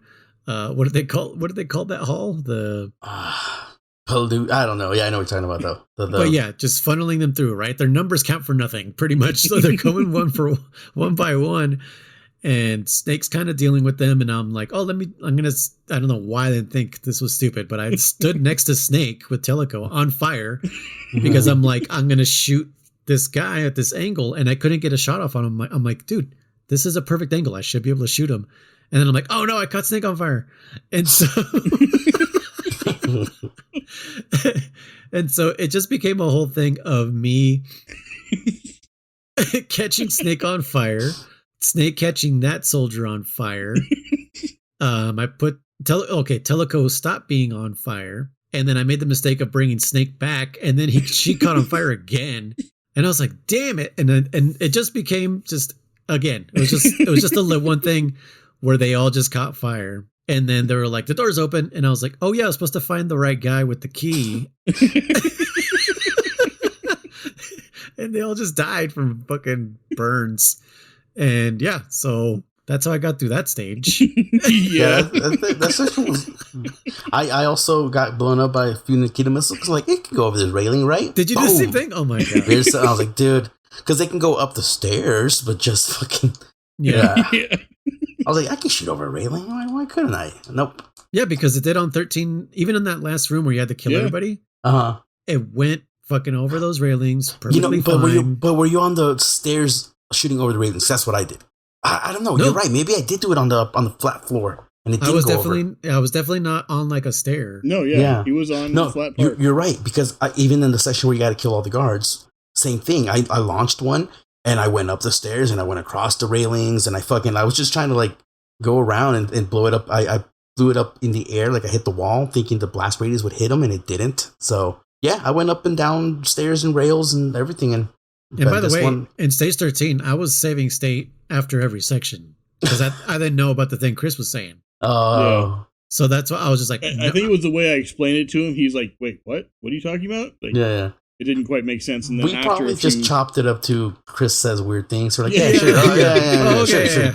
Yeah, and it's like, oh no, the thing I'm doing with save state, that's what that save does. Yeah. It's like, oh well, fuck. I guess I wasn't cheating, but I was just like securing my checkpoints because I was like, I'm not doing this whole fucking level all over again. I definitely didn't do save states. I did them the hard way, but I will admit there was only one time where I did save state, but not because in case I died. It was because like I'm going to bed, and last time my computer didn't turn on, remember? So I save stated, turned off the computer, and then I was like, I'll pick it up from there. So, quick question. When you put your laptop to sleep, are you going to like the Windows thing and then telling it to sleep? No, I just closed the window, the fucking screen. Oh, then it should pop back up. I don't know what the deal is. It just crashed. It's computers. What can I say? I don't know. It's computers. I don't know. Nano machines, Nano machines, yeah. Anyway, so there's that room that I just burned everybody alive. Chris, I'm guessing you didn't have any trouble with this room either? No, I think I was trying to like stealth my way through at first, was like kill one person at a time. And then there was one point where like I saw a guy where I didn't see before. And so I was like, oh crap, like get out of the way real quick. And of course it was one of those times where, I moved one way and he happened to go, oh, I want to go check this direction. hey, what are you doing here? You know? Yeah. And then you said those... my famous words, you dumb son of a bitch. Exactly, yeah. The game subtitle, by the way. Metal Gear Acid, you dumb son of a bitch. I feel like I need the Predator. You son of a bitch. Yeah. Yeah, with Arnold. You son of a bitch. But yeah, so yeah, you keep going, Chris. You just kind of... Yeah, I got caught once, and I took him out relatively easily. So it's kind of like I was like Nuts was saying. For me, it was the same thing. It was literally like I try to go, and the second like I have my sniper suit ready to go, and the second I get caught, or they're like, "What's that?" Spam! You're dead. Like I don't give a fuck anymore. Like I'm not playing this shit. Yeah. I don't give a fuck. Yeah, no, I stopped caring about doing things stealthily like ages ago. When I realized I was like, I have to catch up. Yeah, I was just like, everyone's gonna die. Yeah. Oh no, that's why they said I sent that meme. I was like, just fucking mow everybody down. But no, after the sewer section, you get to your the clown fight, the demented prankster. Like, okay, whatever, Snake. Oh, but, I had no troubles with the fight. I have to mention, Chris already knows. What? So the mission tells you, figure out which one's the real. Which one's the real Teleco? Fire? No, but I mean, okay. So it tells you figure out which one's Teleco, and I'm like, okay. And so there's two of them. And then I do Snake's move, and then I can do Teleco's move, and I'm like, yeah. I think I know which one she is. Well, whenever she does like that flash grenade, you lose control of Teleco for a little bit. Yes. But you can still hover over her and find out the equipment that you put on her and be like, oh, that's my Teleco. Exactly. Yeah. Not even that, but the health. Oh, yeah, I guess that too. But also, I told Chris, I was like, I actually know exactly who she is because the one on the right says, "You're my hero." Was that what it was, Chris? Yeah, it was "You're my hero," and then the other one says like, "Look into our eyes and you'll know the truth" or something. Oh. Yeah, the one that says "You're my hero," that's LeClown. Because LeClown kept telling you that at the beginning of the game. You didn't meet Teleco until the board game. Right? So before that, LeClown or fucking Pussy Willow or whatever the fuck she calls herself. Swallow, white swallow. What is Swallowtail. Swallowtail, white swallow. Fuck, dude. Pussy Willow. White Swallow. Where are we going with that? If you call her Pussy Willow, I call her White Swallow 007 reference. White right? Swallow? Yes. That's something entirely different. I don't know what we're thinking. Okay. What are you thinking of, White Swallow? I don't know. Where is your brain going with this, Mon? Oh, words. Just word association. Anyway, she tells you that she really looks up to you, so that's why I knew right away. I was like, well, it's the one on the right. And then the game just tells me exactly who she was. And I was like, all right. It did the same for me, yeah. But no, so for me, I thought that's why you were laughing, though. It's because I used my Nikita missile on fucking Teleco. So when she does her little flash grenade, because that does good damage on her, so she flash grenades, and then they respawn. She's still the one on fire. So I'm like, okay, I'm pretty sure I know which one's the fucking He did use that as well, yes. How? Like, okay. I'm pretty sure it's her. How did I catch her on fire? I don't even remember. So one of her clothes caught fire, but I don't remember how. Probably grenade. Like you said, you had grenades. Yeah, I think I threw like what's that other grenade? It's not a white phosphorus grenade. But it's the the T5 or something. Yeah, it's supposed to be like a white phosphorus grenade. And so that one caught fire and somehow ended up touching LeClown. Jeez. And yeah, so it was just another. Sorry, Chris saw this happening. No, that's good. I kind of wish I would have seen it. But yeah, it was a very YOLO attempt also again, too, because I was just like, I don't care.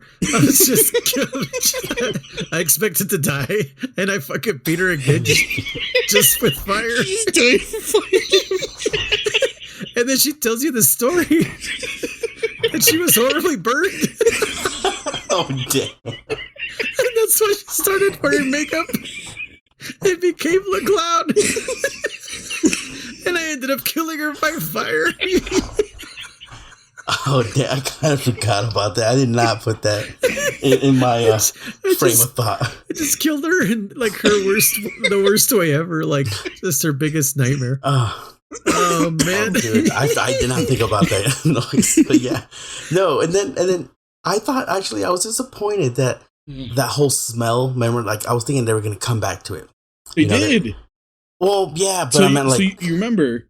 So the first time we fought LeClown is when I think Snake first mentions like, "Are you wearing perfume?" Or right before that or whatever. He's like, "Are you wearing perfume?" She's like, "No, I don't wear perfume." Blah blah blah, whatever. And then it was I think you mentioned on the bridge again right before she betrayed you. He's like that perfume or something, and I can't stop smelling it or whatever. And then when you met the real Teleco, he didn't smell the perfume anymore. He's like, "Oh, why aren't you wearing your perfume?" She's like, "What the hell are you talking about? What perfume?" Yeah. And then once you go into that room, you smell it again. Yeah. Yeah. No, like, I meant I smell that smell again.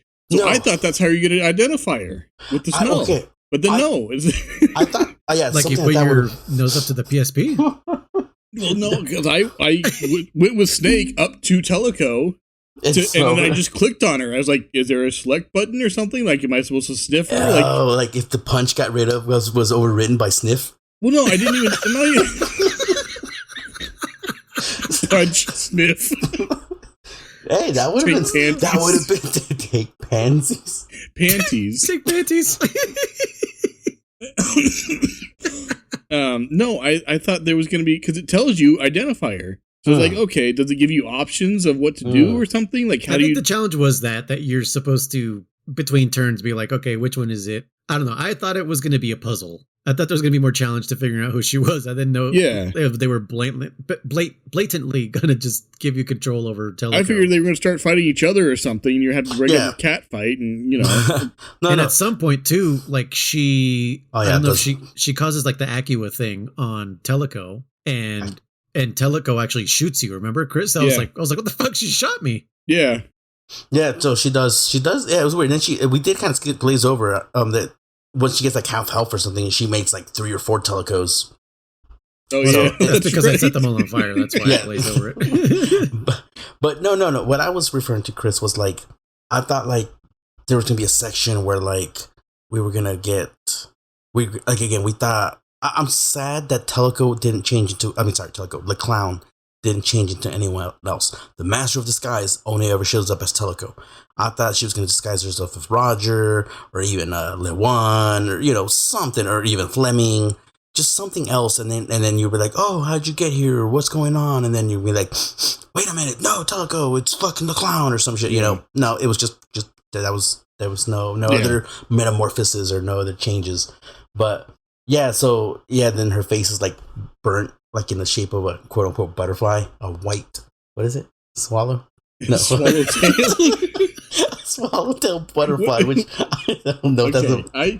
I'm scared to ask, but what's on your mind? Nothing. I just don't know words. I was brave enough to Google white swallow. What is this? I was like, goddamn, stop saying that word. Swallowtail. Is it pussy willow a plant? It's a type of willow tree, I believe. Yeah. Yeah. Okay. Yeah. See, that was swallow. Don't. I hope you say tail. You spell it. hey, swallowtail butterfly. It's a real butterfly. Huh. All right. Cool. That's all I wanted to know. Yes, that was. Which, by the way, that butterfly on her face. I don't know why, but it made me think of the camo from The End. The End. Oh yeah. The way it kind of showed up in her face. Just me. Nah, maybe. Okay. I kind of see it now that you point it out. Yeah. There's a bird called the white-backed swallow. I'm searching it. You said who's going to search it? I'm going to do it. There's nothing bad. It's just birds. That's all right. I have a VPN if I have to. So. But yeah, that's funny. You burned the shit out of her. The fight was cool, but it was very. Very, what's the word? Ironic. Anticlimactic. Well, here's what's funny part. Okay, here's the funny ironic part. too, yeah. The first one fight is fairly tough, I think, for anybody, probably, honestly. Like, I died to him once, for sure. You're still learning the game, you don't know what the fuck you're doing, he's super overpowered. He starts off with a level 3 I believe he's the first boss fight, isn't he? Well, yeah, sorry. And, it's harder.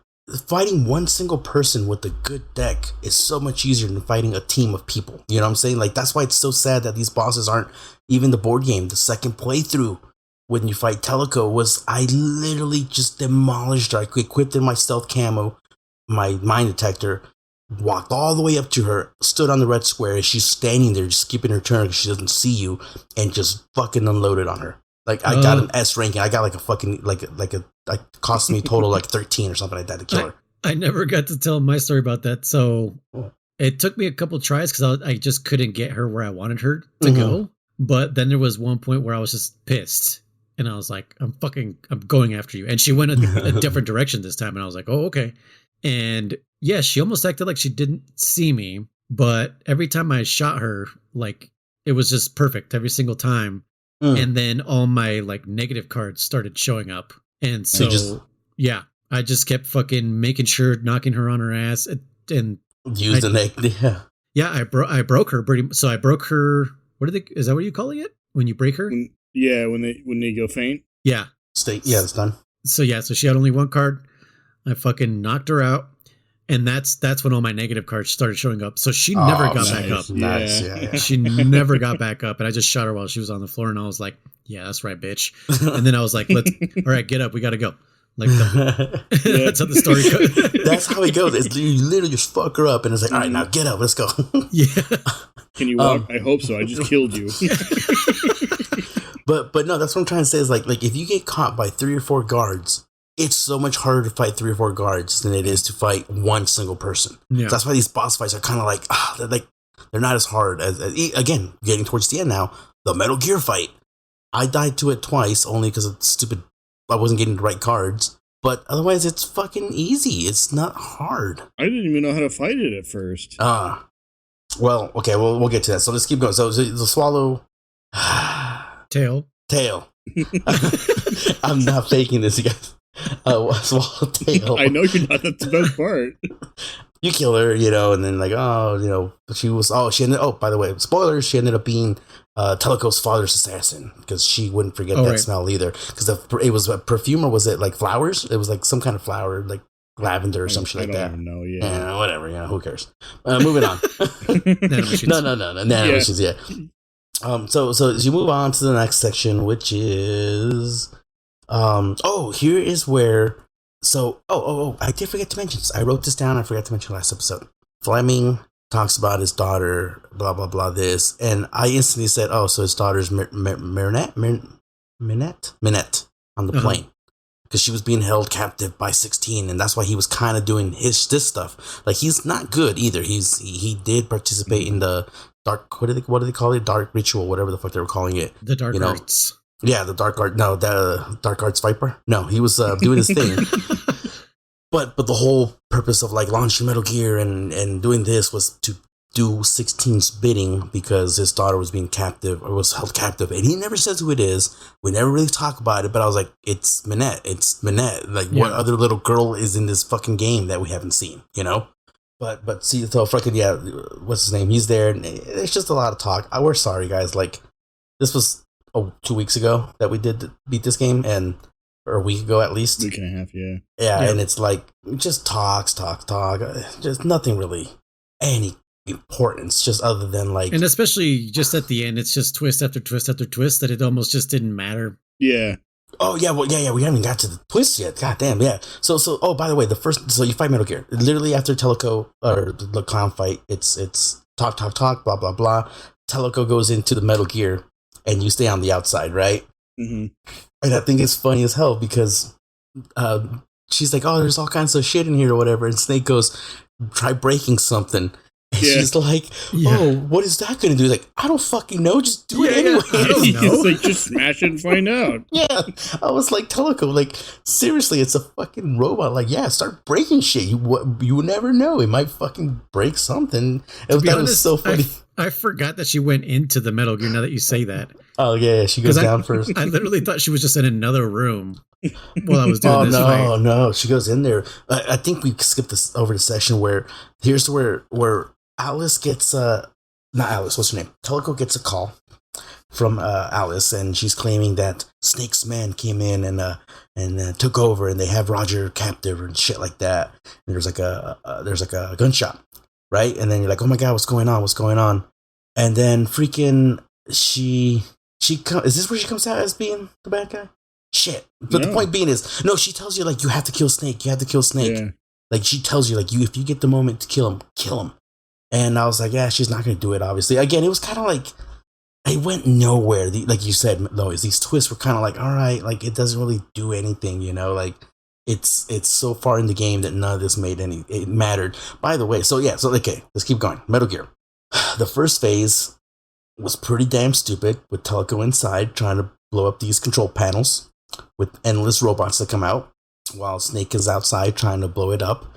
Chris, you said you had a hard time figuring out how to attack it. Mm-hmm. Like, what? Why? Or how did you figure out how to attack it? I didn't know I had to use Stinger missiles. Okay. And that those would be the only weapons that work against him. Okay.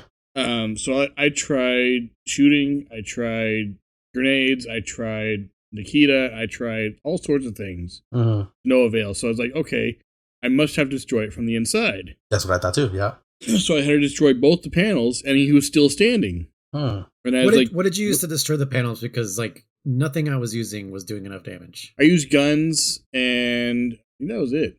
Just guns. It's like nothing else worked. Nikitas didn't work. Yeah, no explosive works. And yeah, grenades didn't work. So I just used guns. I only had guns, so that's all I used. But yeah, I didn't know you guys are claiming that nothing else worked. I'd never tried anything else. But yeah, I've kind of figured that I couldn't hurt it with Snake. And then that's when I was like, oh, I must be able to do this with Teleco only. And no, I ended up dying with Teleco, and it's game over. Yeah. Even though Snake's still alive. Yeah, and I was like, that's fucking stupid. So when I went back in, I equipped the chaff grenades, some harder hitting weapons for Teleco, and freaking for Snake I equipped the stingers. And that's when I was talking to you, Noise, when you said if I beat him, like, no, I thought about Metal Gear, and you're like, oh, just a tip, just bring stingers or whatever. You said Teleco doesn't matter, just kill it from the outside. And I was like, oh, okay. And I still just tried it. Yeah, you blow up the panels, and it just slows down. I guess it gives it an extra turn before you can launch rockets. Yeah, which didn't make any sense to me because it tells you in the game that they're disabled. Yeah, but they clearly still work. Yeah. Like, what?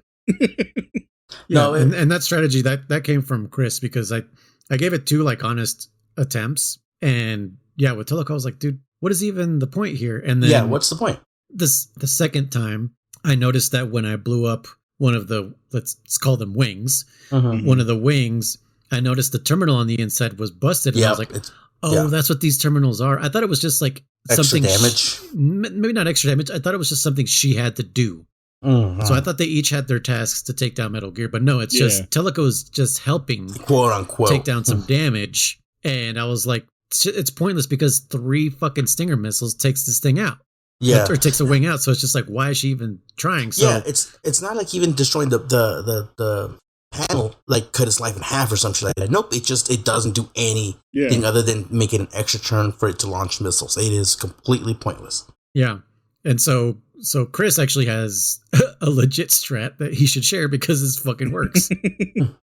So I equipped all of my stingers onto Snake. To all 2? Yeah. So I had 3. I think I had 3 stingers. I only had 2.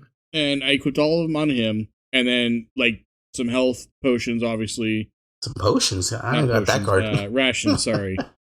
Mega potions? And the like take away the minus cards. And then on Teleco, I strictly had her as support, so I took away all her guns except for like a couple of like the FAMAS or something. Like I took everything away. I gave her armor. I gave her the minus for allies. I gave her the health for allies, and that was pretty much it.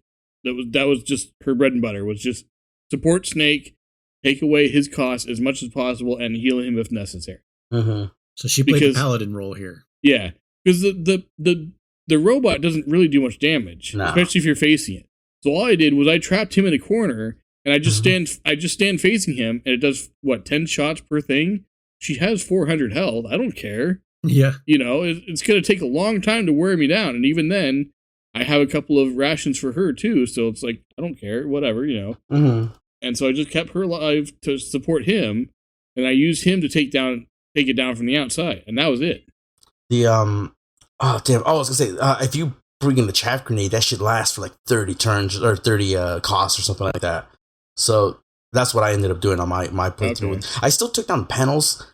I felt like this game was 100% rigged sometimes when like you needed the right card. It's the last one in your fucking deck kind of shit. Yeah. And so with her, like I did it 3 times. The first time I died with her in there. The second time I died to the supernova beam. And the third time I think I beat her, I died to Nova beam. Either way. Did you? You did the same way I did. Yeah. Yep. So first with Teleco, second time with the super beam. No, so I have, like I said, the M63 Stoner. It does massive damage. You can feed it I believe I don't know if it's the M4 or the AK, but the point is it's 8 bullets. So you're doing a maximum of like 200 something damage, right? And I'm literally in front of the panel, and it's like hit, miss, hit. And it's like one shot away from blowing it up. I'm like, are you fucking kidding me? Like, it did that to me twice on both panels. Because then I was like, whatever. And I walked away from that panel, blew up the robot, threw my chaff grenade. And because I was waiting for Snake to draw the fucking Stinger missiles, I put 4 of them, and they just weren't coming up. And freaking, so I go over to the goddamn other panel, and right in front of it. And I literally loaded up the gun again. Hit, miss, hit. And I'm like, are you fucking kidding me? One shot away again. I was like, fuck you, game. Like, I don't give a fuck, dude. Like, no, a lot of times it feels like there's been times where I'm like at a 90% hit percent, and I'm like, okay, he should die. Nope, I just happen to fucking miss like all my shots. I'm like, that's some bullshit game. I get it, but fuck you. Welcome to XCOM. Yeah, no, freaking. But yeah, the first phase, personally, remember I told you, I don't know if I told you, Noise, that I thought I found like a little special spot because I did not move with Snake. Me neither. He just... The missiles can't hit you when you're like 2 squares in front of him. It's weird. Yeah, so the point is, it was just kind of waiting for the fucking stingers. Yep. So then you do the first phase, and I will admit, the second phase looks pretty cool. I think it looks kind of cool. Cool idea for Metal Gear. Because most of them have looked like tanks. This one actually looks like a mech, like an actual anime mech. Yeah. You know? Well, Ray didn't look like a tank. Yeah, exactly. Yes, instantly goes into his, I'm firing my cannon kind of fucking mode. And there's 4 rods inside of Teleco's area there. Now, here's my question to you guys. Did you guys blow up all 4 rods? No. I couldn't. I never got the chance. So neither did I. So that's when I died the second time to the super beam, because I had finally gotten to that phase, and then those rods came out, and I was like, oh, let me see if Teleco can shoot these things. I think I got 1 rod. Yeah, you shot one of them, and it like destroyed it, and then immediately just fired this laser. Yeah. And I was, I guess, not far out of the way enough, and it just fucking murdered me. And Chris was like, "Whoa, I've never seen that before." And I'm like, so you can survive it? You can survive the laser? Yeah, I survived the laser. Oh, I didn't. On my 3rd attempt, which I think was my final one, I survived it twice. Remember that, Chris? I got hit. It takes off like 60% of your health. Yeah. Without armor or anything kicking in. So you can survive it once. It's just if you take a second hit immediately without healing, you will die. Yeah. So I took 2 laser blasts to the face. Yeah. And then apparently also Chris had never seen this Metal Gear move. Oh, no, it moved for me. In fact, one of the times it stepped on me and I died instantly. Right, but you said second phase? Like you didn't really see it do what it did to me. What didn't you see it do? Oh, it was the width of the laser. No, but also when it jumped over me. Oh, that's what it was. Yeah, that's right. Oh wow, okay. Yeah, because it fucking jumped over me, but it jumped so fast. Like I didn't fast forward or anything. Like it just jumped so fast out of nowhere. And I was like, whoa, what the hell? Because at this point, I was just fast forwarding like everything. I was just like, do my move, fast forward, do my move, fast forward, do my move, fast forward. But yeah, this thing just like fucking jumped over me, and I was like, "Whoa, what the fuck was that?" And Chris was like, "What happened?" And he's like, it jumped over. Did you see it? It was like 2 frames. It just jumped over me, and I was like, "What the fuck does that?" Yeah, it just straight up walked over me at one point, and I was like, "What? How did that happen?" But no, yeah. So for me, it went into instant laser mode, and first time through, I had some weapons with Teleco. I blew up 2 of the things. And then I was drawing no cards with her, and then Snake ended up having like a deck reload, so I couldn't do anything, and it fired laser. I guess I was too close and died. Okay, so I tried it again, and I think I died the second time. I don't quote me here, but then the third time I finally, I was like, I got the perfect deck with Snake. I wanted to skip a couple turns with Snake and blow up all 4 rods. I'm assuming it just interrupts the laser. That's probably what it does. But I literally had the perfect deck with Snake. I fired my fucking stinger, used my -8 card, my turn again, fired another fucking one. Used mine -8. My turn again, and I just kept drawing stingers and fucking -8s, and I literally just shot all 4, and killed them, and that was it. And that was it. Game completed. I was like, okay, that's kind of short. Yeah. For me, at least. Yeah, there was no chase with a car. No, yeah, I was gonna say no fight on top of it. Yeah, Fleming. No, none of that. Yet, Snake. Because Teleco shoots Fleming, doesn't she? We kind of skipped that. No, Fleming is Metal Gear right now, isn't he? No. Where's Fleming? Fleming is like in another building or something. No, he says he's controlling it. No, he's not in Metal Gear. Because Teleco's in Metal Gear. Yeah. Well, there's more than one fucking section of Metal Gear, I'm sure. Yeah, but there's a bunch of robots in there. Hold on. Teleco. She shoots him right before she gets in there, I think. So who the fuck is controlling Metal Gear? Who, Fleming? Yeah. I thought she shot him afterwards. That's after. You're right. I was gonna say, no, he shouldn't shoot him before. There was no one there. Yeah, because he keeps saying this stupid line. She's like, she's worth $1 million. No, she's worth more than all of you pieces of shit humans, or some stupid thing like that. I'm like, whatever, bro. Like, which I get that sentimental wise, but in actuality, no. Yeah, exactly. It's like technically, no, like, she's not worth more than that. Yeah. But she's worth one life. Yeah. So here comes the big reveal that you're not Hans David after all. It was just Alice the whole time whispering into your ear that you're Hans David. And which, by the way, I thought was so sad because, like, I was literally mind-blowing when it was revealing that, like, oh, Snake and Hans David are the same person, that you came up with this idea to, I don't fucking know, like, something about your immortality or some bullshit like that. And that pretty much you were the same people, and then the whole, like, oh, you're coming up on the satellites, but that can't be possible, And then, hey, Roger, there's someone standing in front of me. No, why? We would know. I was like really thinking there's something deep going in this game. And no, it was just Alice whispering in your ear.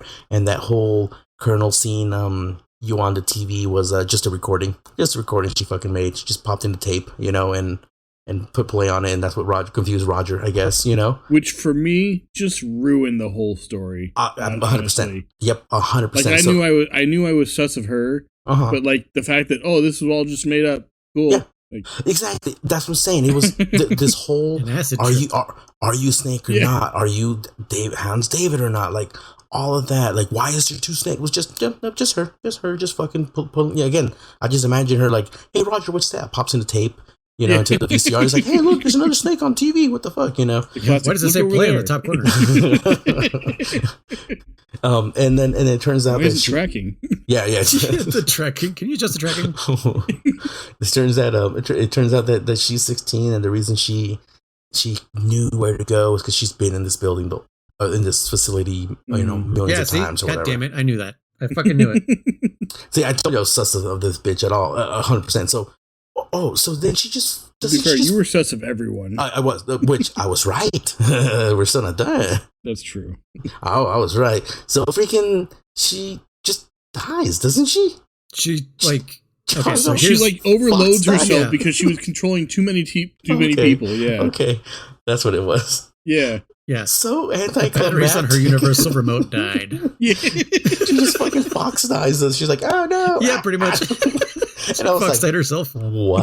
I'm like, what's going on? I'm like, this was just so random. I was like, we didn't even get to fight her. I thought she was going to show up or something. No. Does she just end up looking like the Ring victim? Just like, just like all contorted and shit. Is it this part 2 where they talk about the whole like numbers on the victims? Oh yeah. And it wasn't Snake. No. It was Nicole or whatever it is. Something and it's like that. Didn't I what the say hell? That shit? Didn't I say the fucking numbers didn't match right? No. So if you remember this part, Alice is the one that said, "Oh, let me guess. So the last letters is a 17 or whatever. It's for Snake. It's not. She threw that in there because she was trying to deviate us from Nicole, which is not a real word. So who the fuck would have guessed it's Nicole? Right? We would all been like, what the fuck is she spelling here? Yeah. Or Nicole or whatever, because there's no L in Snake. So whatever the fuck it was. Nicole just makes me think of or whatever. Like it's like a monster from Monster Hunter. Yeah. Either way, yeah, it was weird. But here's an interesting line. She says that that when she says that a white Swallow. No. Maybe that's why I kept saying it. A white mist enter her body or some shit like that. That's what some people call it. Shut up. No, she says something. She's like, I died, and then like a white mist entered me or some shit. Shut the hell up. That's right. Yeah, because she was saying that like she killed 16, and then he like tried to take over her body. Honestly, I didn't understand. I'm rewatching it, and I'm like, what the fuck? Remember they were making a bet between 104 and number 16? Uh-huh. So she okay, this is what I understood. That number 16 is physically number 16. But mentally 104. But mentally 104. So she has two souls trapped in her body. But then it ended up like there was another twist where it wasn't. It was Minette. And yeah, it's like... Right. But yeah. So that part I didn't understand. No, the two souls in one body. What is this? Kingdom Hearts? We keep coming back to Kingdom Hearts. I didn't think Kingdom Hearts. I thought fucking Beyond Two Souls. Oh, there you go. That's another one. With Elliot Page. Let me represent him correctly. Oh, and then I was also right about the fucking heroin addict. I know she was up to something too.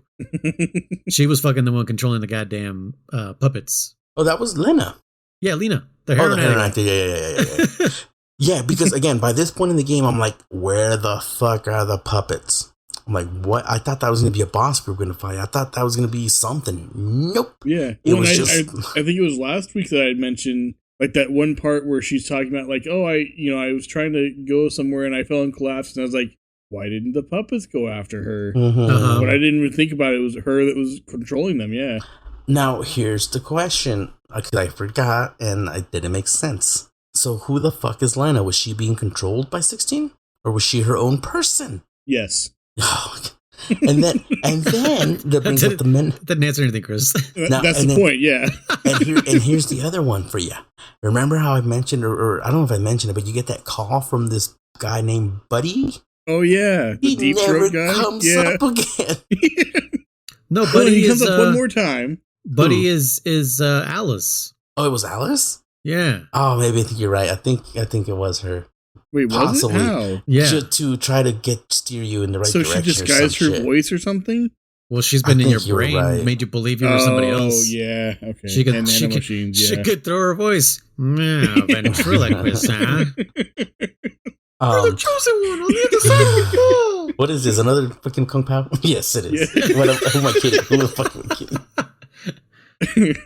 Yeah, after the last episode, Chris and I just kept talking about Kung Pao. Yeah. Oh, man.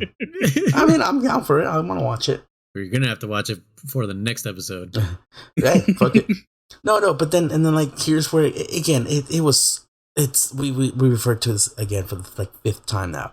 The Metal Gear Solid 2 of fucking Metal Gear Acid, because it's like exposition, not like, well, Beagle, it turns out that, the family members were these guys, but one of the names was different, so if you use the first initial of every name, it spells out Beagle. Who the fuck are these guys? I don't know who none of these. Oh, and it turns out that Hans David. Was that a real thing in this game? Yeah. Hans yeah, this is one of many things you skipped over. Oh God, thank God. Yeah. It turns out that Hans David was in fact Vigo. Vigo what? What the Vigo something? Oh yeah, Vigo, Senator.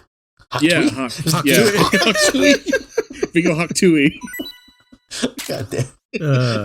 Vigo something. Yeah, H-A-C-H. And so anyways, it was like all of these fucking games are sexual innuendos. Solid Snake. But yeah, so anyways, a lot of talk. That's where we find out about the whole, they were feeding them the ACU shit, and she controlled the millions of people, and then she just fucking dies, right? Or I'm not sure if she died already, but then you go to the plane, and then the puppets are, I'm like, oh, there's the puppets. I'm like, what the fuck? And all of a sudden it zooms out, and it's Lena that's been controlling them the whole time. And Minette shows up, and I will admit, this was a big shock. This is the biggest shock. That was still kind of like, why are we still making like twists here? Because this is the game. No one cares. Yeah, Lena's like, oh no, what's going on? And she's like, No, sorry. Minette's like, what's going on? And Lena's like, I'm gonna kill you. Pulls out a fucking big old blade. Yeah, and like I was a hunter's knife. Yeah. I was like, God damn. I'm like, what's going on? I'm like, where was she hiding that, by the way? Yeah, first of all, hiding places than men. Beat me to it. Ooh. But not only that, but then I was like, okay, so who's gonna save her? Because I think Vico's dead at this point, isn't he? I don't remember.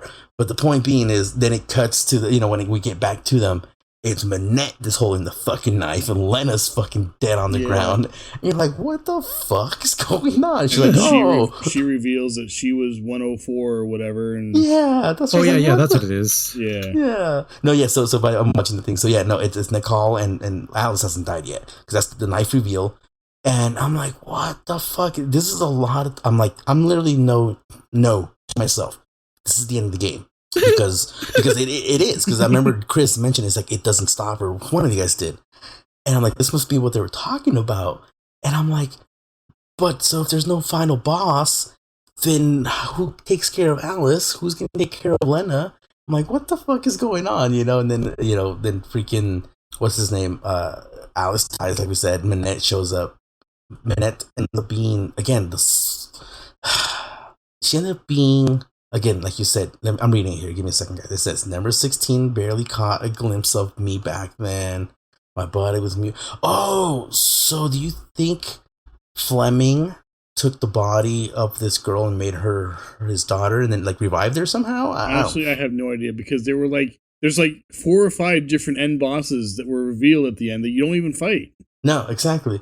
They just kind of either die or continue on or whatever. It's like, that's what I'm saying. That's why the thing German's suggesting is a very Five Nights at Freddy's sister location. No shit, right? Yeah. Well, because they kept talking about the white mist or whatever. Yeah. Yeah, the old white mist. You're the real So here's what Lena tells Minette: "You're the real Neotoni." That's such a fucking weird word. Neotni. He's like, "I'll carve." We figured out what that word was, right, Chris? What was it? Did we? I don't know. Did we look it up? I don't think so. I'll carve 104 into your bones. I will admit that's just who they said would control the other people. Oh, okay. Yeah. It's the number one. Yeah, and that's when I found out when we first found out about the Neotni and everything, and I was like, oh, so my suspicions about Alice are at least founded on something. Mm-hmm. So. Oh well, like I said, I was right, man. I'm fucking Fleming or Gary everyone was an enemy. Yeah, I said the only ones that I didn't suspect were Alice. I'm sorry, Teleco and Roger. Which, by the way, I know I was like, yeah, Alice definitely isn't psychic and knows this place or some shit, but she still has all these crazy powers. So it's like, why not just give her the psychic ability too? No shit, yeah. Instead of making it end up being like, I was just there, so I know which doors to go through, And yet I can control everyone with my mind. Like, yeah, is that not psychic abilities? That's not psychic enough. Why couldn't she see? Why couldn't she use her power to see through the eyes of the guards? That's where she knew where shit was. That would be a valid reason. There we go. Yeah, see. But anyways, yeah. But no, it's very, very, very weird ending because okay. So then you get to the section here where someone's talking. Oh, go ahead. Isn't there Roger also reveal that he was in on this kind of also? Because Roger reveals something for sure. Because it wasn't Roy Campbell that suggested Snake to be on this mission. Yeah. Alice suggested to Roger to bring Snake onto this mission. And Roger knew that she wasn't psychic. So Roger knew, because I remember him saying something about he wanted to see if it was him or something. Because I thought it was a whole thing of Hans Davis versus Snake. And I thought that's why he was testing him, because he's like, I wanted to make sure it was you or that it was real or something. But it never actually made that clear. Again, very makes no sense. So I tried to, but it's I'm trying to read what it says. Yeah. I don't know what to make of this. Again, I thought it was kind of cool, but just everything was delivered so fast at the end that none of it made sense. Did you watch the after credits scene too? Yes, so that's what I was getting to. Yeah. So then you get this. So, and again, this is not even after the credits. Technically, it's immediately after the fucking Minette scene, where by the way, we forgot to mention Snake actually kind of he flirts with Teleco, and he's like, I'm gonna go mountain climbing. She's like, oh, that sounds like fun. Oh yeah, there's a mountain that I was in the middle of climbing. Yeah. It's like, okay, I'll go with you. He's like, well, I'll meet you at the top. Ha ha ha. Oh, but no choppers. I'm like, I don't give a fuck, but whatever, like at least he's, he actually like left. He actually leaves with her, and I was like, okay, well, he leaves with Meryl, but like, point being is like he actually, it sounds like he was gonna fulfill this promise of climbing this mountain with Teleco or whatever, but yeah, so you fucking use that rope on the fucking mountain. No, this is where Death Stranding starts. Yeah. Oh my god. No, but like you said, Chris. So you literally get that final cutscene with Minette being like, "I'm, the evil one," and it goes straight into a black screen with question marks saying like, "Yes," or tell him that Hatch was Emilio. Remember, I kept bringing up Emilio. That's the other thing. Emilio was oh my god, Emilio was Charlie Sheen's son. No, Emilio. Not Fleming, the other guy, Hans, was supposedly, according to the game, Emilio was Hans, who was Vigo. But then here's where we find out that, that it was supposed to be the same person. just pseudonyms or whatever you want to call them. Also Snake. Alias, and also Snake. But then, it turns out, like, he's talking, he's like, like, I got a bunch of evidence planted against Vigo and blah, blah, blah, and this and this and this. And it was trying to be a Revolver Ocelot kind of ending. Mm-hmm. That it didn't work, by the way. No. But then it's like, it's like I found out, that I want Snake. He says I want Snake for my experiments or some shit like that. And then it fades into it's been Charles the whole time. Dun dun dun. Dun dun dun. Yeah. and again, I don't think I've mentioned I was sus of him, but I was sus. No sense. This game was. Which, by the way, okay, the whole thing that Vigo was the actual Hans Davis doesn't make sense to me because Fleming says, "You're Hans, don't you remember?" He says that to Snake.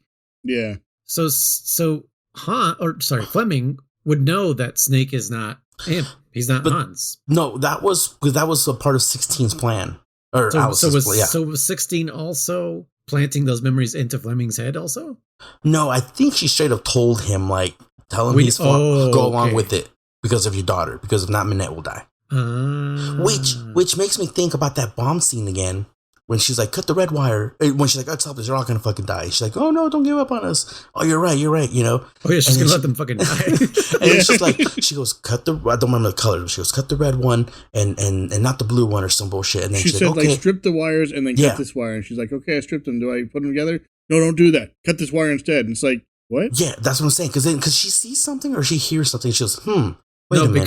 Because Minette says something that kind of like sways her. Yeah, she says something meaningful. She said something like it wasn't your fault, or like, yes, that's what it was. Like, don't blame yourself or something. She goes, I can tell by your voice that you've also been through a lot or some bullshit like that. Is this, like, it wasn't is this just fault. 104 and 16 talking to each other? It was technically.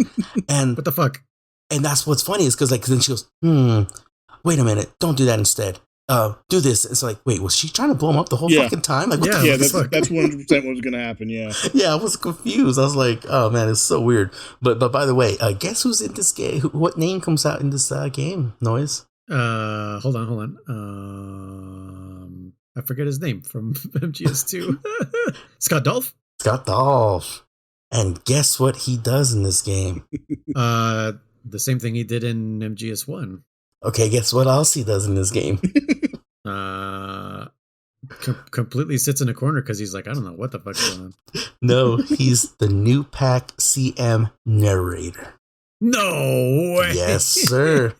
Yes, that's amazing. And in an exclusive, he's the commercial guy. In an exclusive interview, he said that he was going for a fucking SIGINT voice when he did this. Really? No, I'm just fucking around. He doesn't. I was gonna say, he doesn't sound like it. Yeah, this is just German trying to fucking force this goddamn. I'm not saying that it was. I'm not. It's SIGINT Metal Gear. What was it? Metal Gear SIGINT. No, I'm not saying like he was trying to. I just kind of felt like it sounded like SIGINT. Just a small like, it's SIGINT. But yeah, he's the new pack. What's CM? New pack CM. card management narration. I don't know, card Master? something. Card management narrate, but it says narration, so that's Scott Dolph.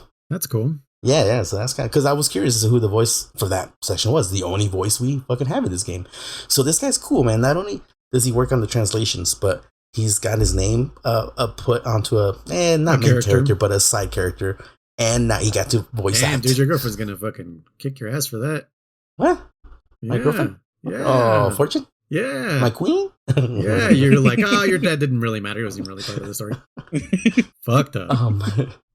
But yeah, Scott Dolph, yeah, he's everywhere, man. I wonder how long he works on all the Metal Gears. I'm interested to see what other games he's in, because it's kind of cool. Right. But anyways, yeah, that's Metal Gear Acid. By the way, your ass.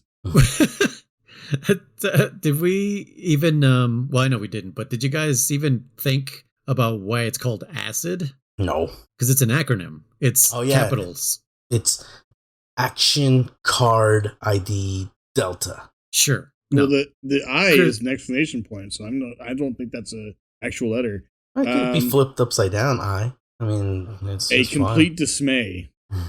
Just without the exclamation point. Yeah.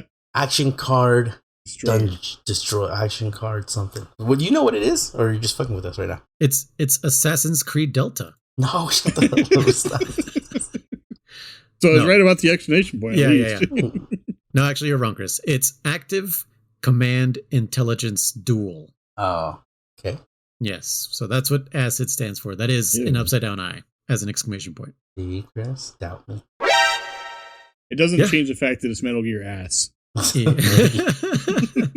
At least this version. I mean, one thing I wanted to like put on my wish list, and I think I was telling German about it, is, or maybe Chris, one of you, I was telling you guys that I hope Master Collection Volume 2 is all the all the handheld portable games. I know you talked to me about that, so it might have been during one of your streams or maybe during one of the podcasts. I don't think it was during the podcast. So yeah, it must have been when you were watching me play. So yeah, I would love Ghost Babel. I mean, I don't think that one needs to be remade. It's well done. I think it would be great if they found like a way to put some voice acting to it, because I know David Hayter would be down, and then everybody else could be whoever. I know Paul Eating is still ticking, so he would be able to do the Roy Campbell. But I would definitely love this game, Acid 2, and Portable Ops to also be fully voiced, because they are not fully voiced. Portable Ops is sometimes voiced and not in parts that are like Persona. Yes. And it's not voiced in parts that actually are important and I need to read, and I refuse to read them because it's reading. But yeah, and also 2024, we don't read anymore. Yeah. I mean, we read through Ghost Babel and we had like, it's like we didn't have a problem reading through that one. Because it wasn't that much though. Like this game had a lot for reading. And also I think it was interesting. It was more interesting than I mean, even Metal Gear 2, we read through that motherfucker and we were like, this is interesting. I think it's just if the story is too convoluted or weird or I don't know. Like we said, if it starts making us zone out, like we're not going to read it, dude. Then we start skipping it. There were so many twists in this game that it's like, what am I supposed to keep track of? What am I supposed to forget? Yeah, what organization am I paying attention to? ACULA, Beagle, fucking, there's the Fleming, Hans David, 16, the what was the other, the Neo-Tony? I'm like, what the fuck? What am I paying attention to? What am I? Too many oddball names to keep track of for sure. Mm-hmm. But yeah, and also here's what I would wish also for the Master Collection Volume 2, if this is their plan, is that they bring some quality of life things to Acid, and most likely Acid 2. I'm sure Acid 2 is not perfect, but yes, if they bring some quality of life things to Acid 2, and obviously Portable Ops, if they give Portable Ops the treatment that they gave to Peace Walker on the HD collection, Portable Ops is going to be more well off. I think people will like it a lot more because the control scheme in Portable Ops is fucking god awful. It's so bad it makes like OG Monster Hunter claw controls glorious. Oh no. Dude, I think I've beat Portable Ops twice, and I don't remember having a problem with it, but we'll find out when we get to it. So because it's kind of like Peace Walker, but it doesn't have hunter type controls. You know what I mean? Okay. Remember, Peace Walker has 3 different controls. It's got action, hunter, and shooter. And shooter is kind of like the way I play on HD collection. And then if I play on PSP, I play hunter type. So then I can use the claw. Okay. You know, I was gonna say, hold on, quick. Keep finish on with your. But yeah, that's all I'm really saying is that Okay. that's all I want my wish list to be is those, because they've already released the digital graphics novels on Master Collection 1. Mm-hmm. So they can't release those on on the handheld version of Master Collection 2, because that's where those belong. Those were handheld versions on the PSP. Like even digital graphics novel 1 was like completely interactive. Like, did you ever play that, German? No, it was interactive. Yeah. So the no. versions that you've seen are only videos and fully voice acted. The original version was not fully voice acted, and it was interactive on PSP. Oh, no way. Yeah, like you had to find little fox emblems inside each scene to unlock like info on all the characters. Like there was like a matrix, not like Matrix the movie, but like a matrix. You know what that is, right? Like a third dimensional thing where each character bio was there, and the more connections you made, the more it revealed of everybody. No way. Yeah, so we'll talk about that when we get to the digital graphics novels, which I don't know when that is. I think it's after Acid 2. But yeah, fucking that's what I want. I just want quality of life, and I think the Acid games would be perfect for mobile. Mobile? Yeah, sure. Because fuck the Switch, man. What are you talking about? That thing is dead as a doornail. Switch 2's coming out. Yeah, Switch 2. Well, right. It'll be just as powerful as whatever came out 3 years ago. The Steam Deck version 1. But yeah, on mobile, Acid 1 and 2 would be fucking amazing, because you could just touch where you want to go. Please let us zoom the camera out further. Or, yeah, make the buildings transparent or some shit. And transparent, and that you can tilt up and down. That would be fucking awesome. It's a 3D environment. I don't see why we can't just tilt in any direction. Why 45 degrees? Makes no sense. Yeah. Yeah, they're not two-dimensional. It's not like The Sims, which I also said solved that problem back in 2000. But yeah, that's my 2 cents on these portable games that are hopefully going to be part of Master Collection 2. I don't know. We'll see. It's going to take them some time to get that PS3 emulator working. Oh yeah, I heard about that. Yeah. But anyways, yeah. So like overall, I don't want to say, because we've been talking about every game, what changes is brought to the series. And this game the whole thing was a fucking change, so it doesn't really, count, if you will. Yeah. What did you like about this game, Chris, and what didn't you like about this game? I liked when it was over. Honestly, I liked that it was challenging enough without being like too over the top. Mm-hmm. Like the one thing I think this did well, it could do better for certainly, was the learning curve wasn't too steep. Mm-hmm. Like there's definitely a learning curve. And if you want to like really get into it, there's a lot more behind the scenes you can learn. Like you were talking about, German, like going back and grinding and like getting 0 cost at the end of levels and stuff like that. Like I love that that's an option, but you don't have to do that if you don't want to. Mm-hmm. So I liked that it had a good learning curve, I thought, because the beginning was really easy and it slowly kind of starts to creep up a little bit, and then at the end it's like, hope you learned everything. We're going full ham. Yeah. One thing I think you could do better, and I've discussed this several times, is make it clearer, like at the beginning of the levels, what you're going to need if there are certain requirements. I know it does that sometimes. Yeah, none of the Codec Call inside the mission. Yeah. You know what? I think. Sorry. Keep going, Chris. Keep going. But yeah, I think there's a lot of things that could do better. Of the games that I played so far, and I understand that doesn't include the NES versions and most of. Did I finish Metal Gear 2? I don't remember. Yes, I did. Okay, never mind. It's Snake's Revenge that you didn't even touch. Yeah. I don't remember. You never touched it? I don't remember. Sorry. So you didn't touch it, huh? No, I didn't get a chance to, yeah. Okay. Aside from those games that I didn't touch, it is, I think, my least favorite of the Metal Gear games so far. Really? I'm not saying it's like the worst.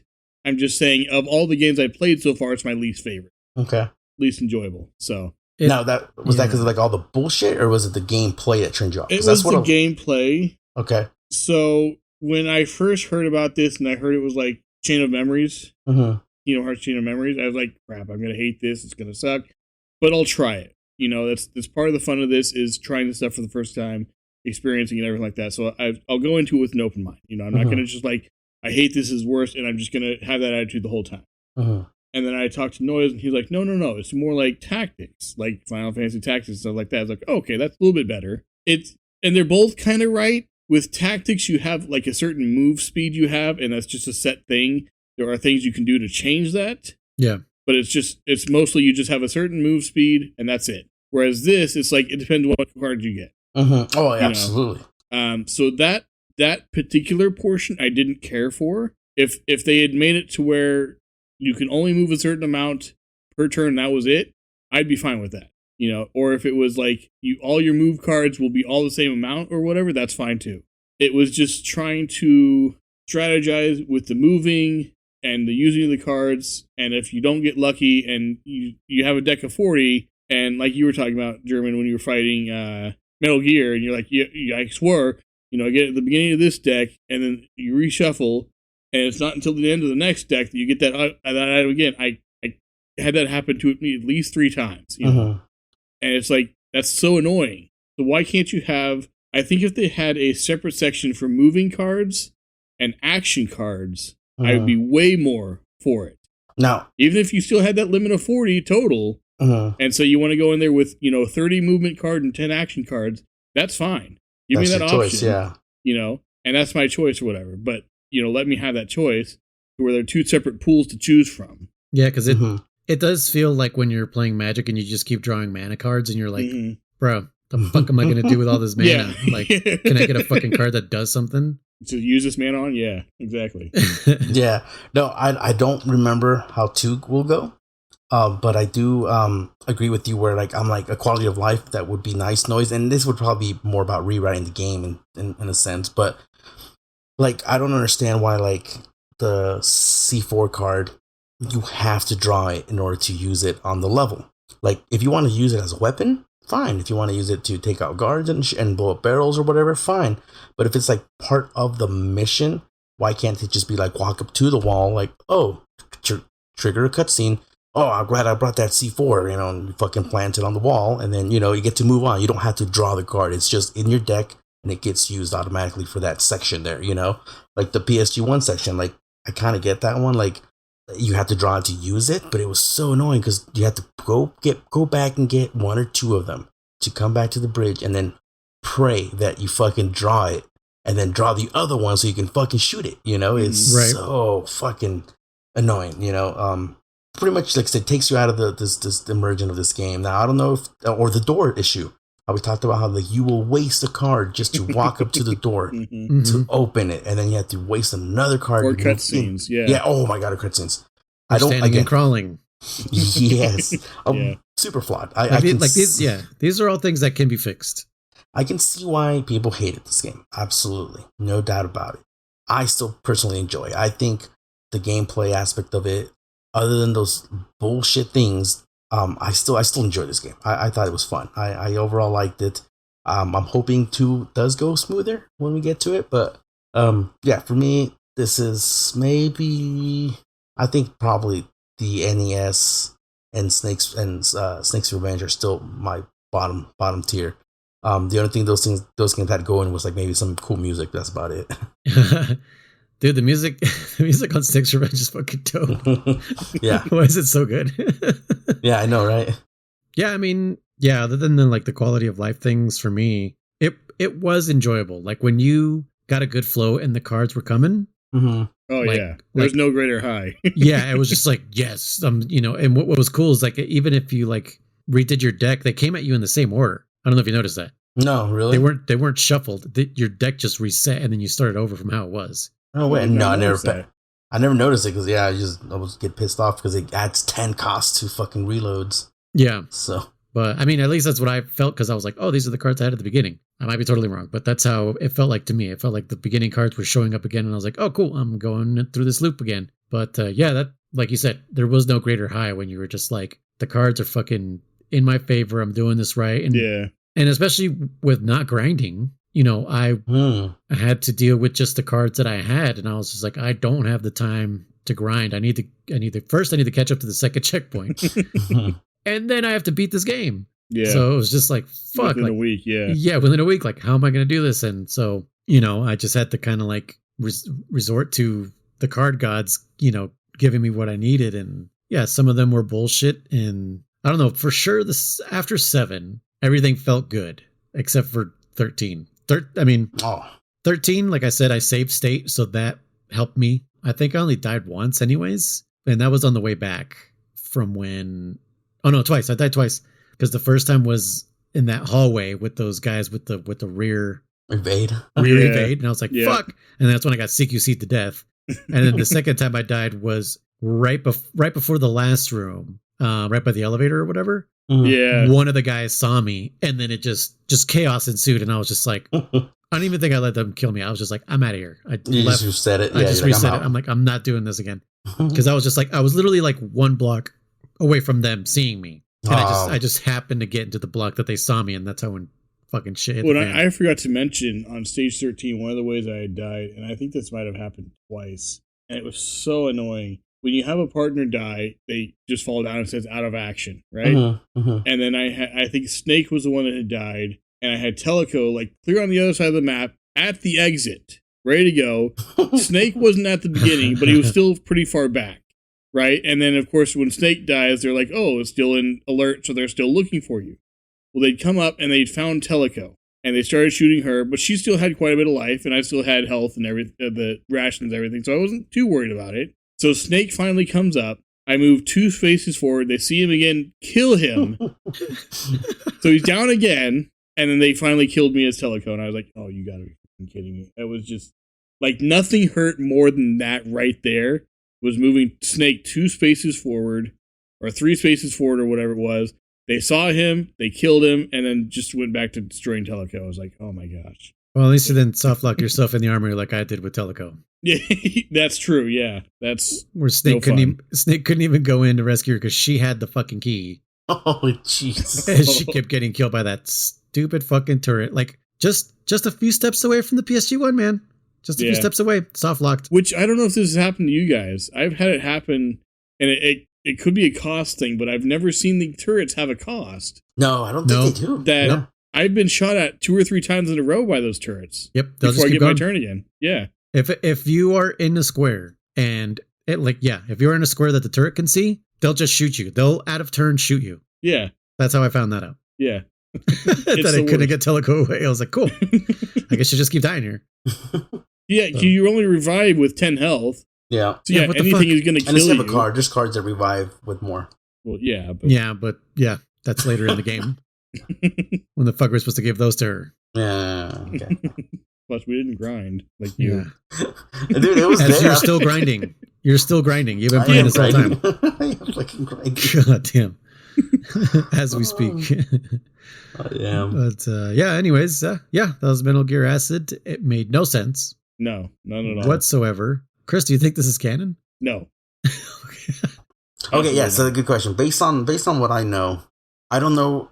I really don't know if 1 and 2 are related anymore, but we'll find that out later. So. Oh, Acid 1 and 2?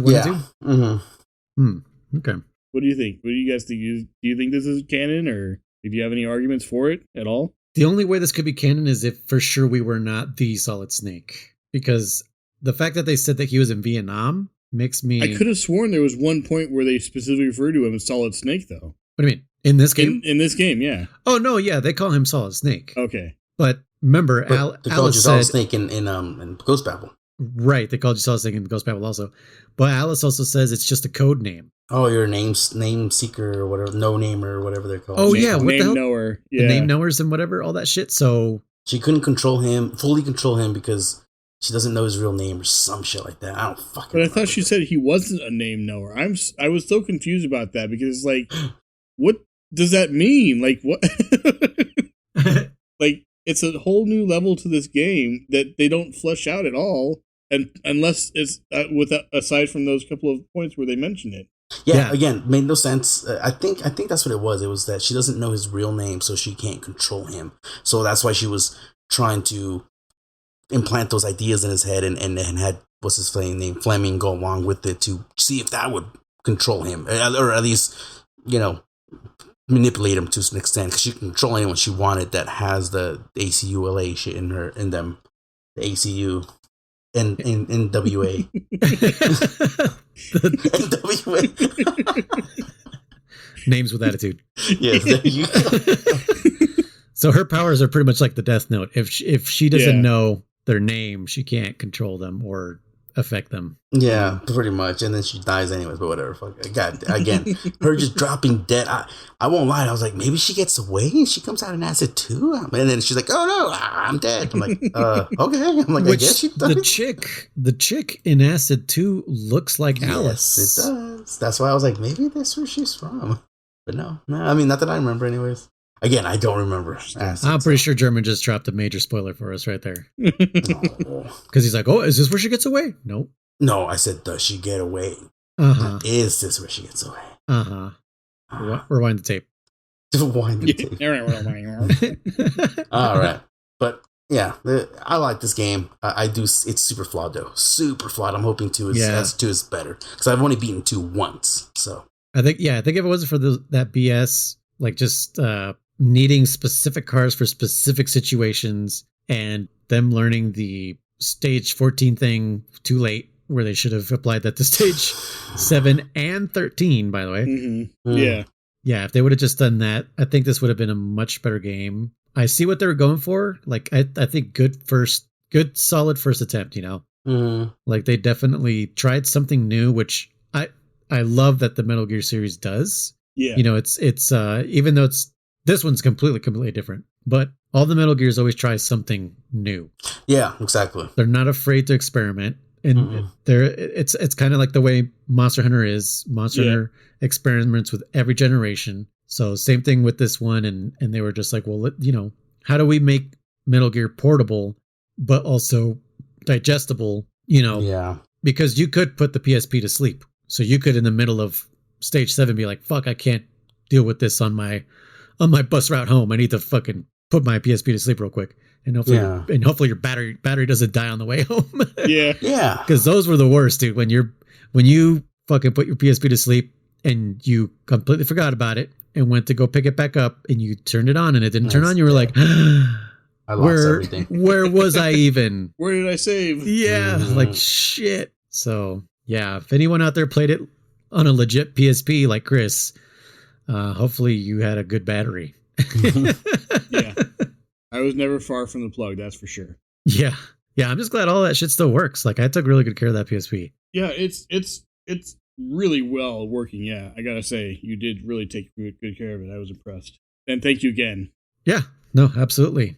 That one's still mine, motherfucker. You're only borrowing that one. Yeah, I know. PS3 is yours and the game's yours. That shit's fine. Yeah. But yeah, that was Metal Gear Acid. So, quick little announcement. We're going to be taking a hiatus. I have some personal things to deal with here at home where I need my personal time to be nothing but working on my house for my son's birthday. So I need to get a bunch of stuff done and get the house arranged and everything. So I hope everybody out there can understand.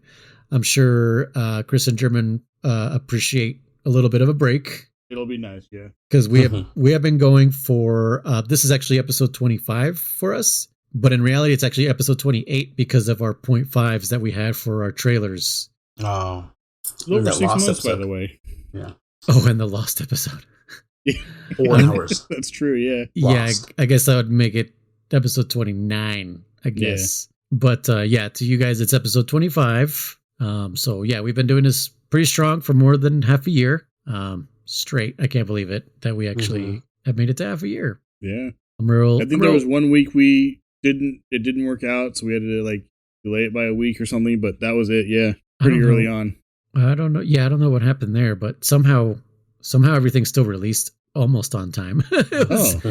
It's really weird, like the way I edited so quickly that I was just like, I need to get this out. So somehow I did it so that people didn't have to wait super duper long. It is kind of time for us to take a little bit of a break so that we don't go crazy. And it's just perfect timing for my son's birthday for me to get out there and work on the yard and whatnot. What are you guys going to do in this little hiatus? I'm not saying how long for, because it might take a little bit longer than anticipated. So I don't want to exactly say how long we're going to be gone. Me, I was considering grinding some more acid, but I might be done Christ. for that. I just spent another 100,000 points that I didn't get a single new card, so I think I'm fucking done for a while. Still don't have that what is it? Shift? Phase shift? Don't have it. But I'm probably going to do some Zelda, and I might do some Ocarina of Time randomizer, so that's probably what I'm going to be doing. And house stuff, obviously, mowing the layout, doing some yard work and shit. So yeah. Chris, how about you? As for me, I'm probably going to continue playing some Persona.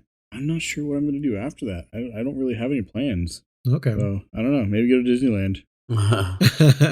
Well, the episode that we're going to be coming back. Can you hear me? Mm-hmm. Hello, Chris. Not connected anymore. Chris. Christopher. Crystal Chris. Hello. Can you guys hear Hello? me? Yeah. Yeah. We can hear you. What the hell? How do you chat again? How did we lose him? I don't know. Did he mute himself? He just disappeared. I think he's. Hello. Yep. Hello? Can you hear us? What the hell? Did he turn down the volume on his fucking? I'm gonna try resetting. Because he was just talking to us. Mm-hmm. Hello. Yes. Hello. Huh. Interesting. Hello. Hello. Hello. Oh, there you are. Oh my god. What happened? I don't know. I was talking, and I finished, and I said a little joke, and you guys didn't respond. I was like, nothing. And then I noticed your things were all not connected, and I was like, what's going on? We laughed at your Disneyland. We laughed. Oh, okay. Yeah. For a second, I was like, what joke did he say? Like, oh yeah, Disneyland. But yeah, I could not hear you guys at all, and it was showing it wasn't connected, and I was like, okay, I guess I'll try resetting, and I reset, and it still didn't work, and I was like, Weird. okay. All right. It wasn't it wasn't even showing the waveform or whatever that was coming through, so yeah. Strange. Anyways, well, did I say anything after that? What did I say after that? No, just pretty much about the hiatus. That's all. Just confirming. Oh, okay. We did get a comment on our Pixel Benders Facebook vote, for our last episode from a gentleman named John. I'm not going to give the last name, but John just says, I've been slowly burning through your guys' content, and I'm loving every minute of it, too. Oh, cool. So, nice. Yeah, glad they're loving it out there. Oh, thank you, John. Yeah, in the internet land. John, huh? We know another John. Do we? Yeah, Big John Boss. Oh, yeah, Big John Boss. What if that's what they call him back at the bar? Big John. Big John. Hey, Big John. No, but thank you very much for listening, brother. It means a lot. It actually does mean a lot. So yeah. So should I check? Nah, I'll check reviews next time. But yeah, check in December. We'll check. I didn't even check the Spotify stuff, which I probably should. The only reviews I saw were the ones on Apple Podcasts. Mm-hmm. But I know what I was gonna say. So for next episode, when we come back, we will be discussing the 2 Escape movies, the Kurt Russell Escape movies. So that'll be Escape from New York and its follow-up, Escape from LA. Both of those are John Carpenter movies. So if you're familiar with John Carpenter, he did like The Thing, Halloween, Dawn of the Dead, I think. I think so. Right, the original in the mall thing. Mm-hmm. Some vampire movies here and there, I think. I forget which ones. So stay tuned for that. I know everyone's like, Metal Gear Solid 4, man. Get the 4. Oh, man. I know. Yeah. Chris, I think you're going to love 4. I hope you love 4. Chris, I think you're going to hate 4. Fantastic. More sleepless nights. 4 is divisive, for sure. Okay. Maybe not as divisive as 2. Mm-hmm. That's for sure. So, whatever. Have your own opinion. How about that? Yeah. No, you better love it, Chris, or you're out of here. Give that a try. 4 isn't as important, I think, as 2. Interesting. When we get there, Chairman, I will. You know why? I don't even have to say this to you. I don't know why you say it's not as important, but okay. To me, personally, could have done without that game. To be honest, really, I argue 100%. Technically, like mechanically, no. Mechanically, it was 100% necessary. Storyline wise, you say it's unnecessary. Yeah. Nope. I highly disagree. But okay, that's fine. Mm-hmm. We'll fight in the schoolyard on Wednesday. Which Wednesday? When we get there in freaking November? No, I mean in 2 days. Well, we can't fight until we get to that game, because then it's meaningless. Chris is just gonna sit there, watch us beat each other up. He's not gonna know why we're fighting. I think he talked about when you're at work. Yeah. Oh, I catch on that you didn't. I thought you just picked Wednesday for a random ass date. It's like. You, me, Wednesday. Chris, you watch. Yeah. You go that way. I'll go home. Exactly. A goddamn Kung Pao, huh? Yep. Oh, man. All right. What is your purpose? Beware of the man who plays a song about big butts. It beats you up while he plays it. I gotta watch this movie again. All right, so that's I your remember homework. seeing it a bunch, but yeah, That's your homework, you guys. The escape movies and German Kung Pao. Kung Pao. Okay, I'll put it on. Chris, I know I don't have to tell you to watch it. Oh, I will watch it. I'm going to watch it anyways. Yeah. He's watching this sleep right now. So yeah, we'll see you guys after a couple weeks. It won't be an insanely long hiatus, but we do need a little bit of a break just to keep our sanity and to give me a break as well, because I still have to edit these while I'm still doing stuff for my son's birthday. But yeah, you guys you probably won't even feel it. Mm-mm. If anyone wants to volunteer to edit full time for free, take a load off of noise and we can do more, but Yes, because we don't have two people here that could possibly do it. I said in the beginning I had no idea what to do with editing, so I'll help with Gatorades or something, but that's Gatorades. Red Bulls. He's being in the corner with his cheerleader uniform. Yeah. Anyways, those are our marching orders, escape movies, which we have plenty of time to watch them. Yeah. Between then and now, I'll also probably be watching the new Deadpool movie. Yeah, same. Okay.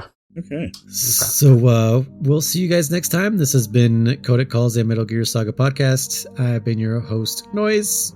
Hey guys, I'm Contra. And I'm Dammit Chris. And we'll see you guys next time. Bye-bye. Listen, just binge the entire podcast again for these next couple weeks. Yeah, there you go. Fuck it. Or replay any game, like Metal Gear Solid 3. Oh my god. All right, enough with the hints. Fine, jeez. I'm telling Chris to play Snake's Revenge because he didn't fucking play Snake's Revenge. That's true. That's a fair point. Do whatever you want, Chris, with your life. It's your life. It's your break. Take a break from Metal Gear. Yeah, that's true. All right. Good night, guys. Bye. Yes, sir. The entire episode is out now. Those three are still playing. More content? Yes, sir. Pixel-benders.com is the best place to find it. Yes, you can click the link in the description below. Yes, you can send your questions to info@pixel-benders.com. No, sir. It doesn't cost a thing to give the show a 5-star rating. That's right. Nobody knows you are the one that will keep this podcast alive. Yes. Thank you. Goodbye, Mr. Listener.